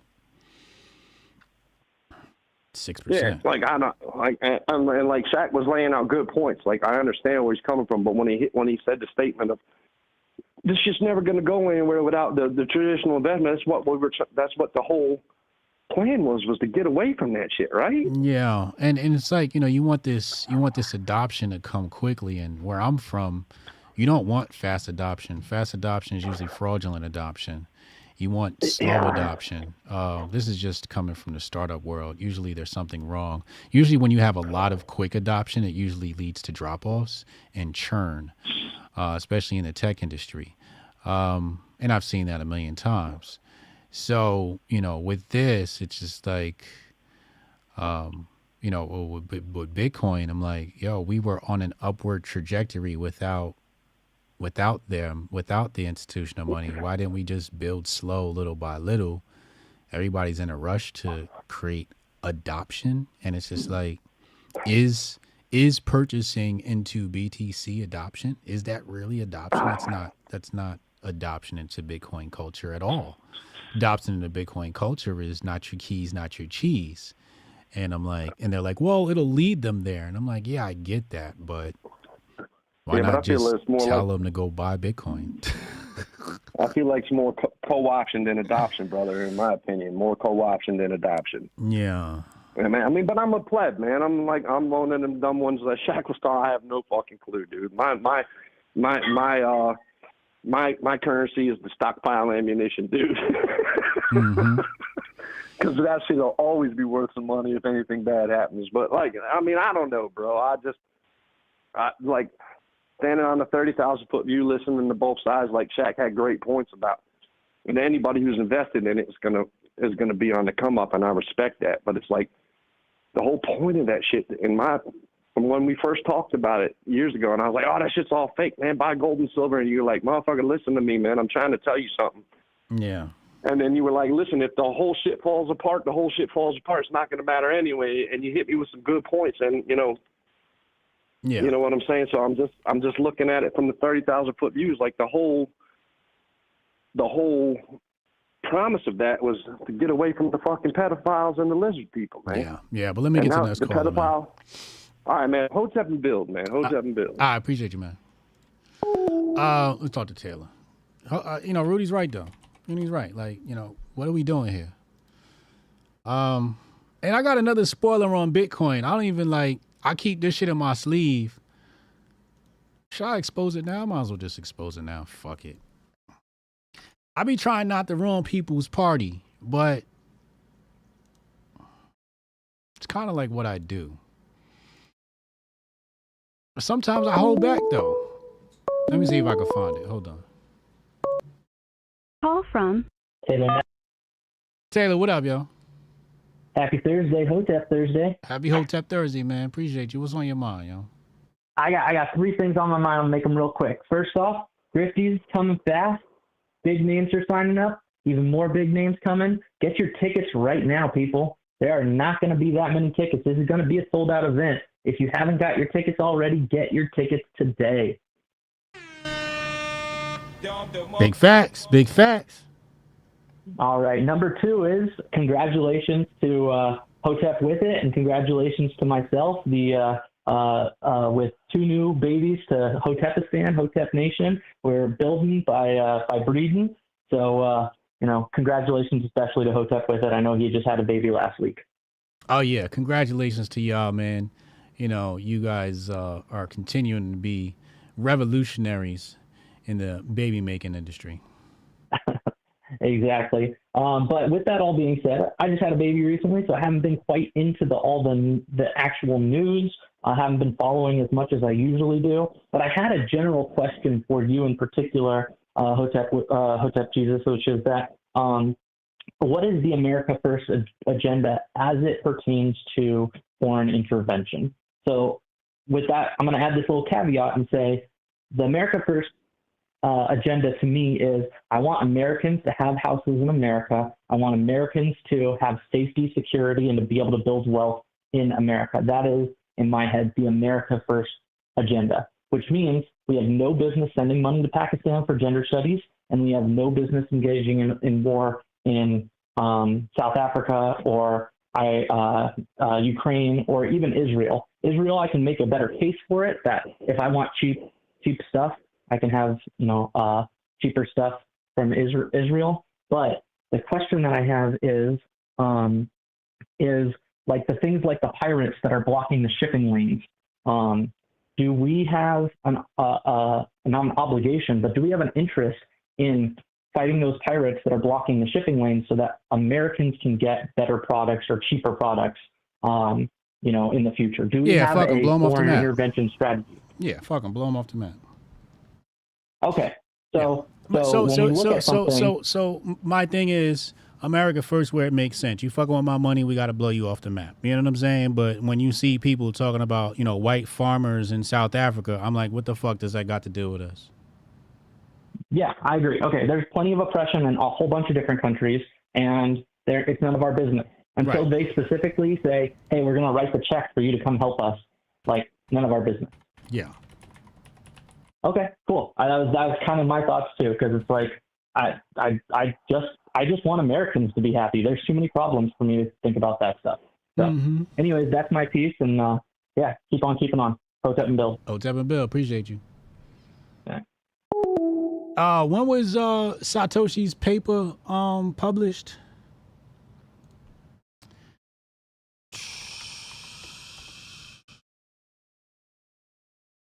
Let me see if I can find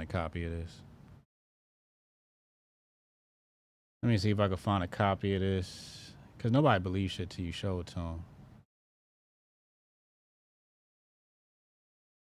Said, I'll leave a link to the NSA white people in this blog. Where's the link, bro? Where's the link? Why is the link not? Where's the link? Where's the fucking link? You just said, I'll leave a link to the NSA white paper in this blog. Where is it? Is this it? This is it. mit.edu. This is not the copy I have, right? So let's go. What year Satoshi paper? Just to make this search easy. So Satoshi, I'll show it to you right here. Satoshi is 2008, right? Now we already know that SHA-256 algorithm. SHA-256 algorithm was created by the gentleman from right here. It says right here, the NSA, National Security Agency. And then you have right here, 1996. Put this on your screen so you can see it better. But this is a paper, also once again, coming out of the NSA. What is electronic cash? What is public key cryptographic tools? So Bitcoin was invented by the NSA. And then they want to tell us that it's Satoshi. Now, this is the shit you're not allowed to say, because then you don't get invited to none of the events, because you kind of like, you know, it's like telling little kids Santa Claus isn't real. Okay? That's what happens to a crypto guy when you show him this shit. He's like, no, Satoshi's real. Please don't do this to me. And I'm like, I want to believe in the Satoshi vision, but this motherfucking paper is real. Electronic cash is a paper written by the NSA in 1996. So, you know, there I go bursting people's bubble again. I'm so sorry, but what the fuck do you want me to do? I run the Grift Report. I'm supposed to show people the fucking real news that nobody else will show. What do you want me to do? And I want somebody to refute it. I want somebody to come around and go, well, you know, that NSA paper is some bullshit and this is what's different. I want that. I want us to grow off of these conversations. I don't want to be right. I want to be accurate. Hotep, you're a genius. HotepJesus.com. I don't want to be right. I want to be accurate.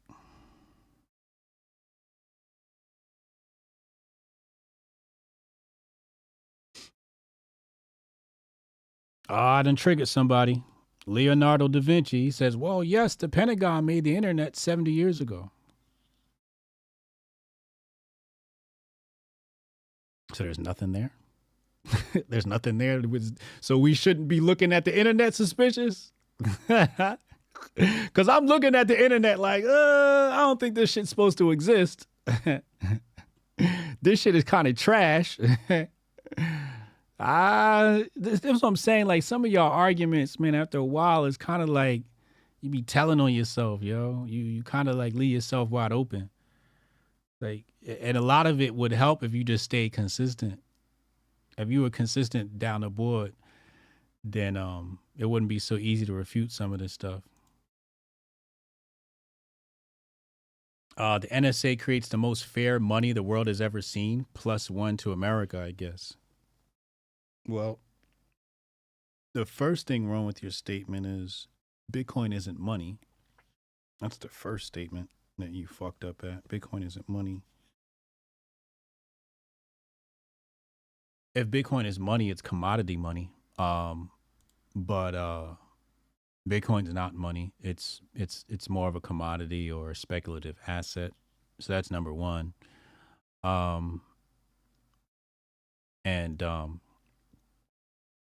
Just because they create something and you think it's great and provides freedom doesn't mean that they can't use it for something else, right? Like Tor, right? Like everybody uses the Tor browser, right? Let's see if we can pull this out.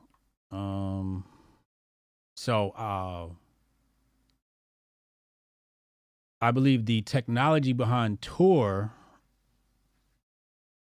was created by the CIA, and people love the freedom of the dark web. And that's the thing, like, you know, I just feel like, you know, like they'll give you a piece and then have you go out there and you go promote this shit just for the shit to lead to CBDCs, right?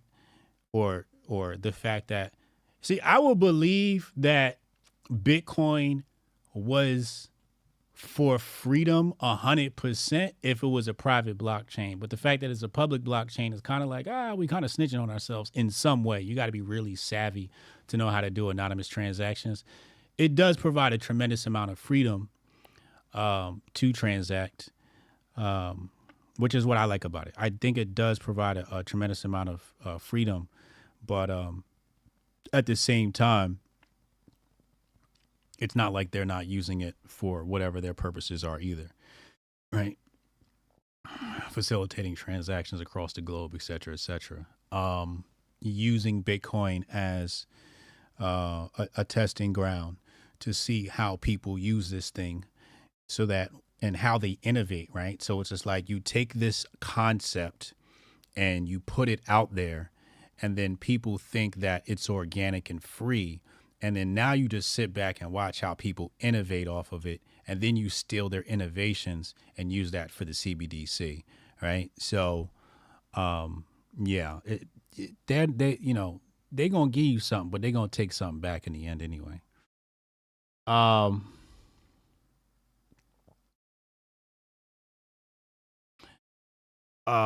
BTC money is like calling rare metals or ammo money. Yeah, exactly. It's not money. BTC is not money. We got to stop saying that. Yeah, y'all want it to be money, but it's not money. It can act as money sometimes, but. And then the whole thing about gold, right? Like people are like, oh, gold is freedom and gold. And I'm like, well, who told you that shiny piece of metal was gold? Shout out to Dallas Penn. Dallas Penn made me think about this. He was like, yo, that was the first psyop to make people think that silver and gold were the first pieces of metals to be tradable. And I'm like, but, damn, you kind of got a point. Like, I love when people just shake my world up and just show me, like, where I'm wrong or a blind spot. And that may have been the first trick, to make people think that this piece of metal has some monetary exchange value. Like, who decided that? The money changers did, obviously, because they're the ones in charge of the money, right? And they're the ones decided that for whatever reason. So, and there's ways to refute that argument.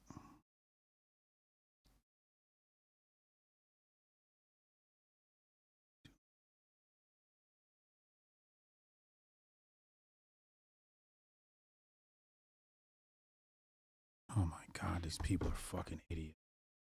Who's next on the phone call? I'm gonna have to be very explicit in my next email. I see I'm not being specific enough. So we had Taylor call in, we had Shaq Toshi call in. I want to hear from Dre. Let's talk to Dre. Hotep Jesus, remember web rings where people would band together to have a button you could click to go to the next member of the Rings website? We should bring web rings back. Y'all missed that. I missed that part of the internet. Sorry.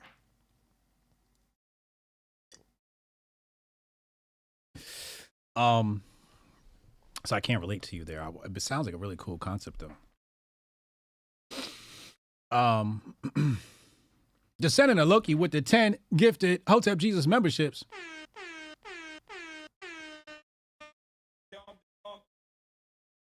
This segment of the show is brought to you by the Descendant of Loki. What up, bro? I appreciate you. Descendant of Loki got one of them Men of Order shirts. We're gonna restock soon. Peacemonger, he said, need that. We don't do that in America. Soundbite.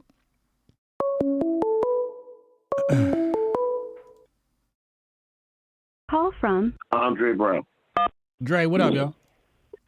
Yeah, what up? Good afternoon. Hotep to the chat.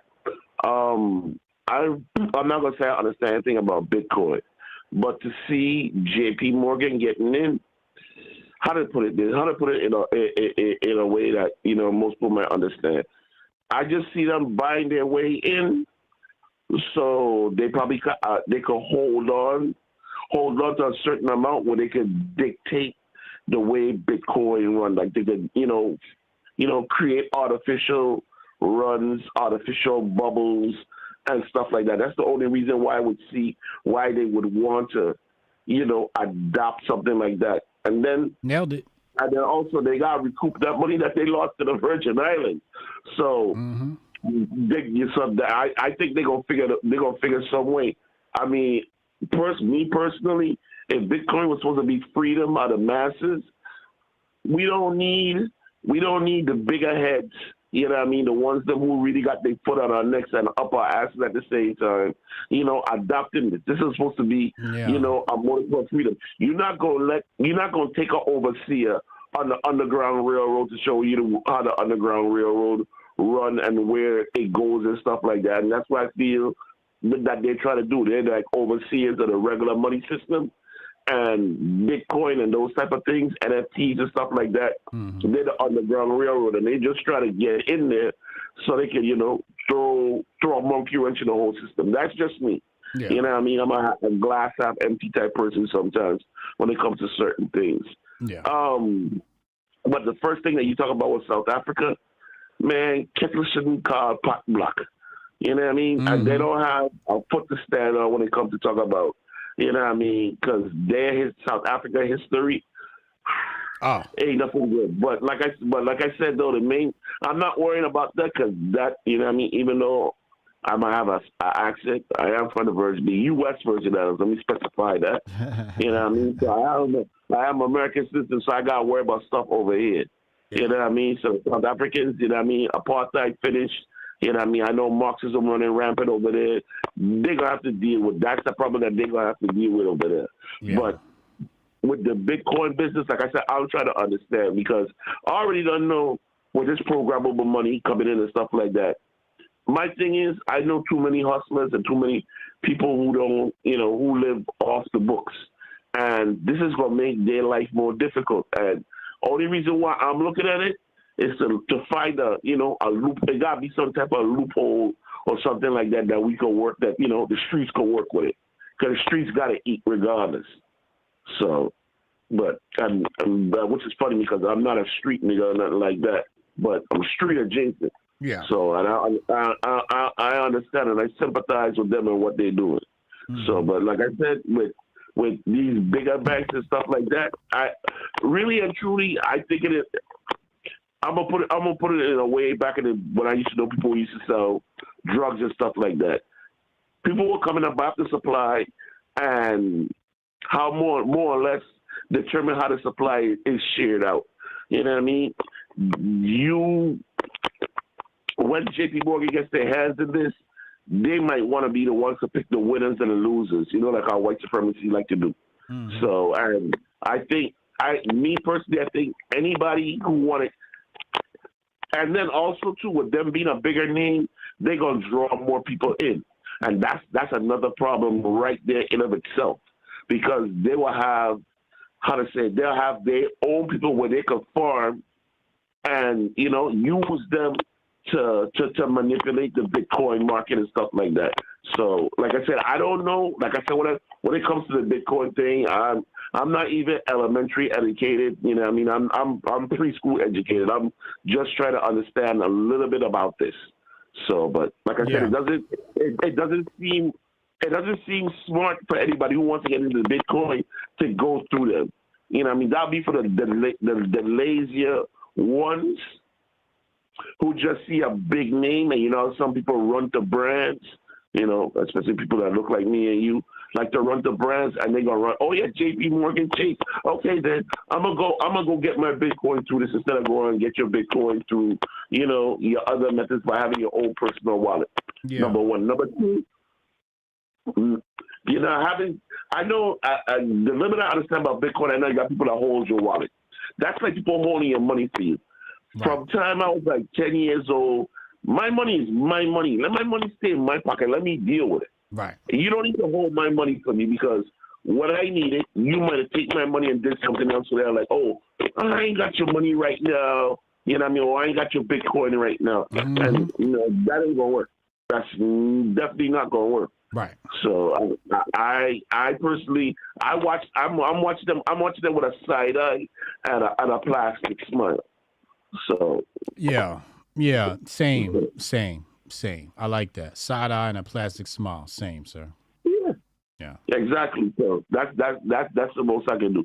And like I said, I appreciate the big brain. I wasn't calling in because I didn't have too much. Because like I said, I don't know too much about these big brain stuff.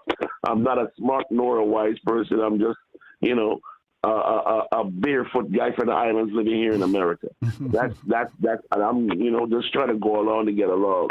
But like I said, with the way they're trying to change the whole money system, I'm just trying to make sure for the cats out there who hustle, and that's how they feed themselves and feed their family.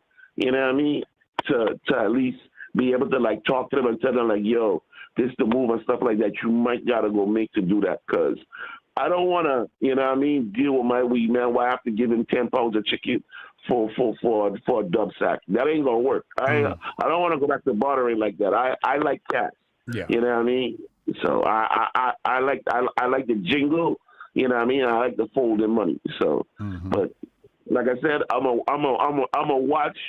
I'm gonna start to get more involved in this crypto space, and I'm gonna watch JP Morgan with a side eye and a plastic smile. Yeah, appreciate you. All right then. All right, Martin. Yes, sir. Yeah, he's got his head screwed on right. I'm skeptical of all this shit. You know what I'm saying? I'm always skeptical. I'm just a fucking skeptic. Like, tell me the truth. Oh, what is this? Solange got a track coming out. Beyonce's sister got a track coming out. Music. Good for her. Good for her. Who the hell's Kaliukis? Who the hell's Kaliukis? Okay, so some celebrity. This is in the hip hop world, I guess. Call from AK. AK, what up, man? What up, AJ? Which way you looking at this? Thanks, man. Which way you looking at this? Yeah, I think it's bad if you. I would say it this way: one, you are too damn smart, but two, you actually have, like, I don't know, a set of principles and morals that guide you, and you actually care about telling people the truth and then letting people make their own decisions. Yeah. That's on one side. Okay. And on that side, you would say this is bad for the actual idea of what Bitcoin can be, which is a decentralized medium of exchange, right? Like that's what it's supposed to be, right? To empower individuals that don't have to go through a third party, but in that purity, right, of having that actually exist, then what you have to do is you have to be able to try and educate people. And the way that you get new money or, new users is that people come to this through their own natural ability, and maybe by talking about it, more people are interested, but they actually learn about it and they actually want to have control of their own, future when it comes to using this as a medium of exchange. So that's one side. You would be upset, and rightly so, that you're having institutional mass adoption or institutions jump in with, potentially trillions of dollars. The other side, which is what is mostly what is, saturating the market, are all of the influencers that just want to fucking make money. Yeah. So just be honest and be like, listen, I don't give a fuck about the concept of having a decentralized, system of exchange.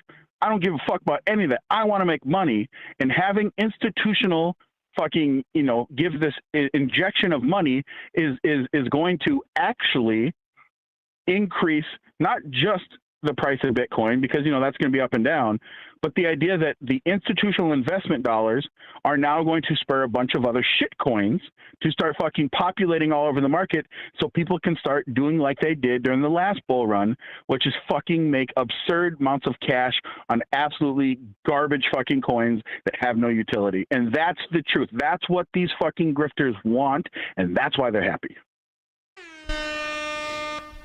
Well said, sir. Well said, sir. And here's the other thing too, man. Like I said this before, and I'll say it again. I'm in this process of learning how this shit actually works, trying to understand, fucking sitting back, reading papers, understanding, as most hoteps do, right? Like, you want to be informed about shit. you got to take some risk, because without any risk, there's very low reward. So you kind of play around. But just from understanding how, again, currency, cash, mediums of exchange work, is that you have to understand that at the end of the day, every individual is going to be responsible for themselves, and there is no fucking silver bullet. So the best that we can do is learn how these systems work, take advantage of it. And if you don't have any idea, like Rudy has said, even my own journey, is find people like Hotep Jesus that will actually give you the information, right, as it is, tell you what the fucking dirty things are, talking about the way that, fucking the NSA and fucking MIT has been working with DARPA and the government to develop CBDCs and all that shit, implementation and case studies. But at least you'll be armed with knowledge. And at the end of the day, we have to be responsible for the actions that we take. And, it is sad, though, that, pulling back the veil, you see that all of these fucking grifters, all these crypto influencers are just grifting, man. They just want to fucking make money. Yeah. And that's what it comes down to. And if you actually care about what Bitcoin can be, not necessarily what it was designed to be, but what it can be, you do not want mass adoption, because it's going to actually destroy, and it's going to destroy the idea of being able to have this decentralized exchange, and it's going to empower, like you already said, these institutional powers. It's like this. I'm going to give you the quick of it. All of these institutions are going to start taking all the money that's being collected for these exchange traded funds, and then they're going to actually go and buy Bitcoin with it. So the institutions are going to hold a bunch of fucking Bitcoin, and then all of the customers that are like, oh, I'm in the market. It's like, you have nothing other than what this actual exchange traded fund says that you have. That's all you have. You have this piece of paper that says that this is what you have, but you actually have nothing that is yours personally. It could go to zero tomorrow, and the ETF could be just done, and you're going to have zero Bitcoins, but these institutions are going to do it. And this is the thing, it's low risk to them. That's why they've been waiting. These institutions don't want to put any risk in. Average everyday people know that there is some risk associated, but long-term, right? Long-term Bitcoin is shown to be a good place that you can have a long-term holding, like you've said before, right? Like, think about it like, holding a property or holding, some type of hard, durable asset, is that over time, this is good to have for your portfolio, but it's not going to be like, oh, I'm going to go to the gas station, exchange my Bitcoin. That'd be stupid unless that's all you have, right? And you really need gas. Mm-hmm. But yeah, man. So that's the way I see it, bro. You're too. It's not that you're dumb. You're too smart and too honest. So, but that's what makes you fucking you, brother. So keep it up, man. Yeah. Thanks, man. Appreciate you, yo. All right, man. Hotep a build. Hotep a build. Yeah, it's always been my Achilles heel. I was always the kid in the classroom that goes, that shit's stupid, right? And everybody's like, what are you doing? Shut up. And I'm like, all right, fine, go ahead, kill yourself, knock yourself out, but that's wrong. I can't bring it. I can't sit up here and just put on an act. I don't know. I'm not built like that. Some people are greedy like that, where they'll put on an act to get money, and I'm not one of them. And I think that just comes back to the fact that, how I grew up. I grew up in a semi-affluent household, so money doesn't impress me. I'm jaded. My parents took me all around the world, and I ate good and vacationed twice a year, and, had a really good white life. So, yeah. And I seen the hood, spent the summers in the hood. So I saw what that was like. I'm, very well cultured. Oh, he playing Sifu? He's nice. Let me see.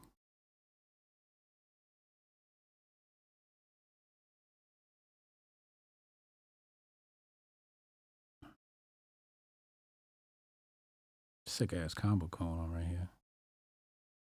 But I can't really judge him off of this, cause these are all foot soldiers.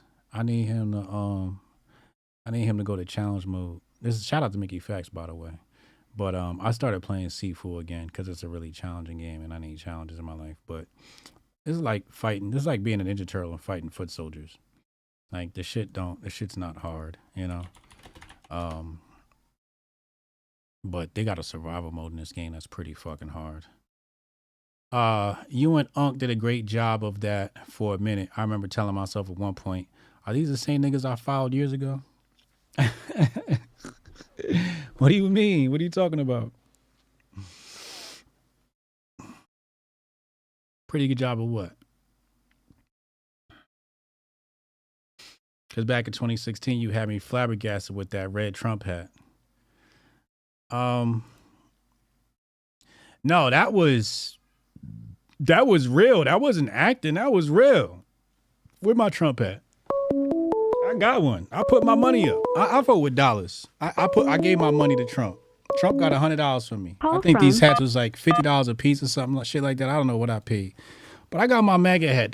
You know what I mean? I sent him my money. That's my support because it was that or Hillary, and I had to make it be known that we was not supporting Hillary. It just, you know, you just had to draw that line in the sand. Tari, what's up, yo? What up? What up? What's good, yo? Shit, you know, I might agree with Shaq Toshi a little bit, but I don't even think y'all really disagree. Nah, I don't think we disagree. I think what he said was correct. I just want to hear the other side of the argument. Yeah, I thought it was inevitable. I think I was telling you about me when I was telling my homie about the CBDC, and he thought like, you know, that they're just gonna do that with Bitcoin, like so. You know, I think even regular people out here was kind of expecting, and a lot of people, normies, you know, for lack of a better word, whenever, you know, whenever I talk about Bitcoin around them, a lot of the time, you know, they think it's a scam. A lot of them think they've been convinced that it's a scam anyway. Mm-hmm. So this kind of I think that was kind of the plan. Like this legitimizes it in their eyes, you know, the people that kind of follow the crowd. So I saw this coming. I mean, I did think, you know. I mean, yeah. I mean, of course, we saw this coming. We knew at some point the institution was gonna get in, but celebrating, like, it's just weird. Well, yeah, I definitely didn't see the people celebrating something. It's fine. Like people want to celebrate. It's just from where I'm sitting. It's just like, it's just weird. It's just like, y'all. Yeah. This is your enemy. Like, this is the antithesis to everything you believe in. And you're celebrating because number go up, and I'm just like, all right, yeah, whatever. I would see like strategize. I would just be like, you know, strategize. All right, so it finally happened. All right, now what now? Like, yeah, I wouldn't be out there celebrating. I'm gonna tell you right now, you know, like Bitcoin is gonna become more profitable than ever for the people in the know. Right? If you're going to be a safe investor, like I think the people that are going to get trashed the most are the people who buy the ETF. Those people are going to get trashed the most, right? Because you're basically trying to get into Bitcoin the wrong way, right? Right. And you get into Bitcoin the wrong way means you don't know what the fuck you're doing, which means you're probably going to sell at the wrong moment, right? You don't understand investing, right? So you're going to buy now. Everybody's going to buy now. The number is going to drop. Then you're going to panic sell. Then the number is going to go back up again. So more people are going to lose money on Bitcoin than ever, and it's going to give it a negative reputation, right? But nothing changes where the savvy will always make money, like we've made money, and everybody else won't, right? And I kind of like Bitcoin being an exclusive thing where only 1% of us understood how it worked and used it. And the only thing stopping you from becoming a part of the community was your own intelligence and curiosity, right? Yeah, I like that. You know, not everything is supposed to be about user adoption. Like, this is not what Bitcoin is about. It's not about, so basically when you say that, you're basically saying this is one big Ponzi scheme. I want more people to come in so I can sell higher later on. And it's not a utility. Like, you don't want it to be a utility when that's really what we're talking about here is the utility of Bitcoin. Yeah, I think that's why I had even had like such a negative reputation to begin with. A lot of people saw it as a scam because that's what most of the the grifters was doing already. Now it's kind of just gonna make it 10 times worse. I mean, you know, I think the greatest example, and I'm not just saying this because they sponsor my channel, but the greatest example of Bitcoin being a utility is Syscoin. Like, Syscoin literally piggybacks off of the hashing of the Bitcoin chain. Literally. They're like, you know what? We can just use this for security. Yeah, and then we can use the rollups, that's on the Ethereum side of things. I'm talking about the security. So you're talking about the ZK rollup, zero knowledge proofs and all of that. I'm talking about just securing their network, right? Because Bitcoin's network is absolutely fucking secure. So they can just piggyback off of their hashing, right? And that's what they do. They piggyback off their hashing to secure their network. So it's like this thing has multiple uses outside of just money. Right. You know, I can run a lottery network off of the Bitcoin hash. I could literally set up my own. You could do a lot of shit off the Bitcoin network just using the Bitcoin network and not Bitcoin itself. So it's like people, and again, that comes back to being, you know, a little bit tech savvy. I'm not the most tech savvy guy, but I know enough to get around. And there's multiple uses to Bitcoin outside of number go up. So it's just weird to me when people say shit like this. Yeah, that's why I think seeing it as a hard asset is probably the best thing. And I mean, it's like you said, like the only thing that was stopping people really was like educating themselves. I mean, like, but I think it's kind of a journey too. Like, you know, that you don't just start with Bitcoin. Like, you gotta. I mean, honestly, right? I think I remember I used to watch your videos when I was at work. You know, would have it on the TV. And a lot of times, like, I had customers come in. I think one time you was going over the Patriot Report, Jekyll Island, stuff like that. Yeah. And there are people that are aware of that stuff. You know, I had people come in. They were like, you know, keep playing stuff like this. Make sure, like, if people need to know about stuff like this. A lot of people don't, and you got to start from like just the basics to even kind of understand why this stuff is important and why it's useful to you at all. Yeah. Yeah, I appreciate you, man. Good stuff here today, man. Yeah, man, I appreciate the education. Yes, appreciate sir. you always staying on point with all these topics, man. We need this shit out here, man. Hey, try my best, man. I'll see you soon. Hotep and Bill. Hotep and Bill. Shout out to Tari. Phone line's closed. What's the chatters talking about?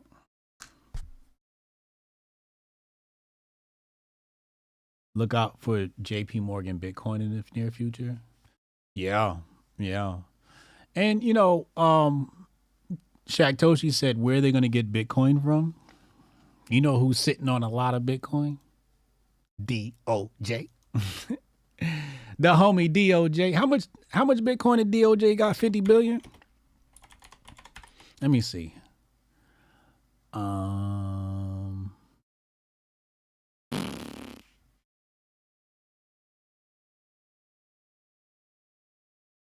What does this say? Oh, let's go to news.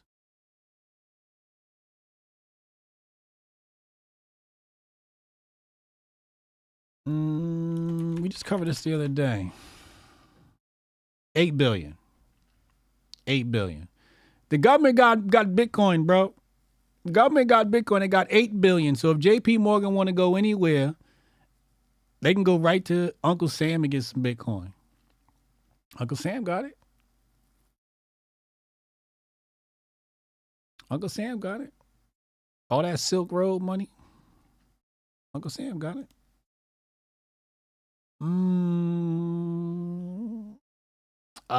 Steph Colonel says check the archive. Hoteps were getting Hillary out of here way back when. Yo, that's what this shit was about. Leotardo Da Vinci said Hotep genuinely hated Hillary. I believe that. Yo, listen, my blood used to boil when I saw people talking about they was gonna vote for Hillary. It still boil when people say they Hillary. Matter of fact, Megyn Kelly ain't had me back on since the last time I went on there. Yo, let me see if I can find that. Megyn Kelly was like, yo, don't bring this nigga back on my show no more. Let me see if I can find this. Hold on. Let's go YouTube. Let's go, Hotep Jesus. And somebody got to give me a heads up on what I'm allowed to say on these shows, man. Because, so Megyn Kelly cut up a bunch of clips here. Here's Hotep Jesus on Megyn Kelly. Black Lives Matter relates to Bud Light and Target. DeSantis versus Trump heats up. Demise of Black Lives Matter with Dave Rubin and Hotep Jesus. Okay, this is the full episode. Let me see if I can find the part about Hillary. And then you'll see Megyn's reaction. Hey everyone, I'm Megyn Kelly. Welcome to the Megyn Kelly Show. So I see what you're saying when it comes to, because the Target, people might be confused because the Target controversy is about them putting weird with so many subjects from BLM's potential bankruptcy. Hotep, welcome to the show. Nice to meet you.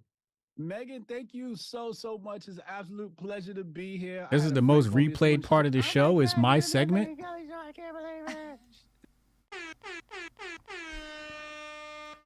Y'all see that right there, right? Y'all see right here, it says most replayed is the start of my segment. That's kind of wild. For whatever reason. Megyn, thank you so much. It's absolute. Let's go to the Hillary part. They gave me a litany of different documents. I had an argument today with Ebro from Hot 97 statement.com, which have the different chapters of BLM people. Then you're not for black people. I didn't know what cis was. Oh, that's the Black Lives Matter part. I think one of the dangerous games they're playing is with Her breasts chopped off. And this guy from this conservative. I think this is towards the so end. that they can keep people in line. Out politics, just conservatism. How do you do that? This is like helping Trump.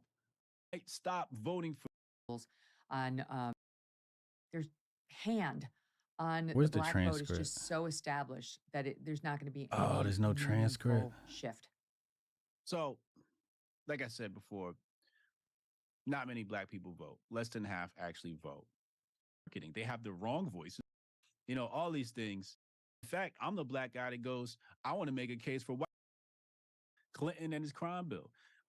Hillary Clinton had slaves. She Here we go. exploited the 13th Amendment to have like legal prison labor on her plantation. This is this is Yeah, I hate that. Let's bring that back.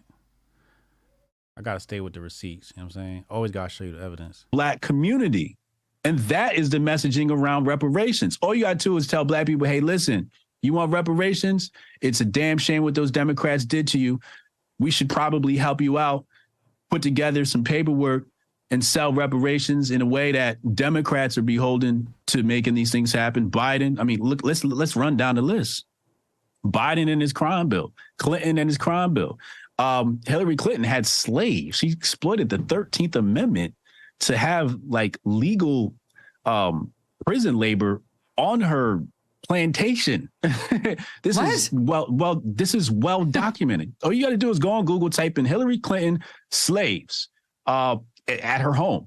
I showed this on my show. You see Megyn Kelly the other day? Yes. Okay, yes. I don't know anything about this, but slavery's been illegal for a really long time. I feel like her GOP opponents would have seized on that one, Hotep. But you're on the messaging. You see how she minimized that shit?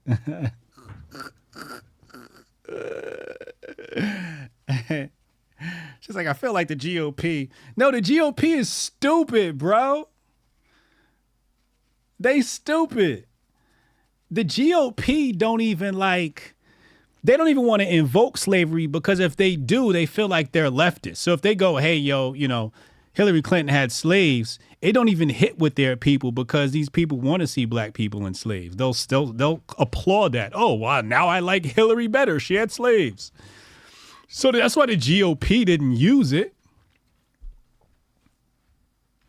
Now, I don't antagonize people on Twitter. You know, let Megyn stay where Megyn is. But, yeah, I saw it, right? Yeah, I saw her reaction. She's like very skeptical because she hadn't heard of it, you know? I throw her some bail. She hadn't heard of it. GOP is complicit. That also true. Also true. And for those that don't know, we'll just type in, again, I told her, what I tell her, type in Hillary Clinton slaves, right? Let's just type it in and I'll show you so everybody can see this. Bada bang, bada boom. First, it's literally the first result. The Clintons had slaves. It's literally the first result, June 6th, 2017. And it goes into details and tells you everything right here. Go read it. Go read it. And then, so then they say, you know, she says, well, I'm pretty sure slavery is illegal. Well, yeah, it is, except for, and I don't know how many times we've had to rehash this. The 13th Amendment says right here, slavery nor involuntary servitude, except as punishment for crime. This is what she exploited. She exploited the 13th Amendment. Like, there's a whole documentary called The 13th or something like that on Netflix. Like, what are we doing here? What are we doing? No, this is actually Hillary herself. Hillary Clinton in modern times. Yeah, this is. But I'm not supposed to fucking. Rudy said GOP uses prison labor too. Correct. And that's the thing. Like, that's why I don't think the GOP wanted to use it. Somebody else brought up that point too, I think, in the past. Somebody said the GOP wouldn't use that talking point because then people are going to start pointing out all the people in politics exploiting the 13th Amendment to have black men and women work on their plantations. That's why nobody said nothing, because they're like, yo, you know, that's what I do. But yeah, imagine exploiting the 13th Amendment and practicing basically modern day slavery. Shout out to Megyn Kelly. No love lost, but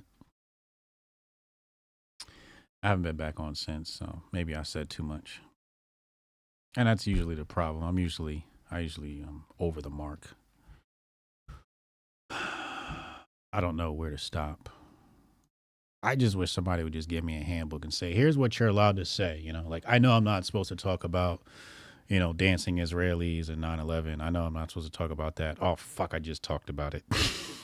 Hotep, you're a genius. HotepJesus.com. Y'all, I'm out of here, man. Y'all be good. We back tonight, 8 p.m. Eastern. 8 p.m. Eastern. Hotep's been told you. Well, Uncle Hotep, come back for that classic content. Y'all know where to get that good shit from. We taking over for the 9-9 and the 3,000. Hotep and Bill.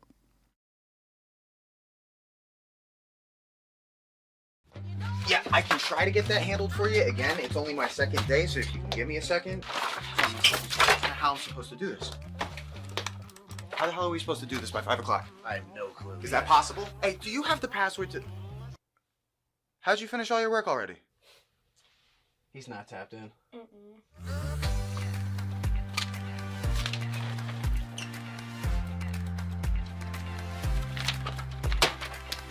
How'd you get that done so quick? They think they're gonna be able to budget that? It's money. That's money right there. You understand? You guys finished your work 6 hours early? He's not tapped in.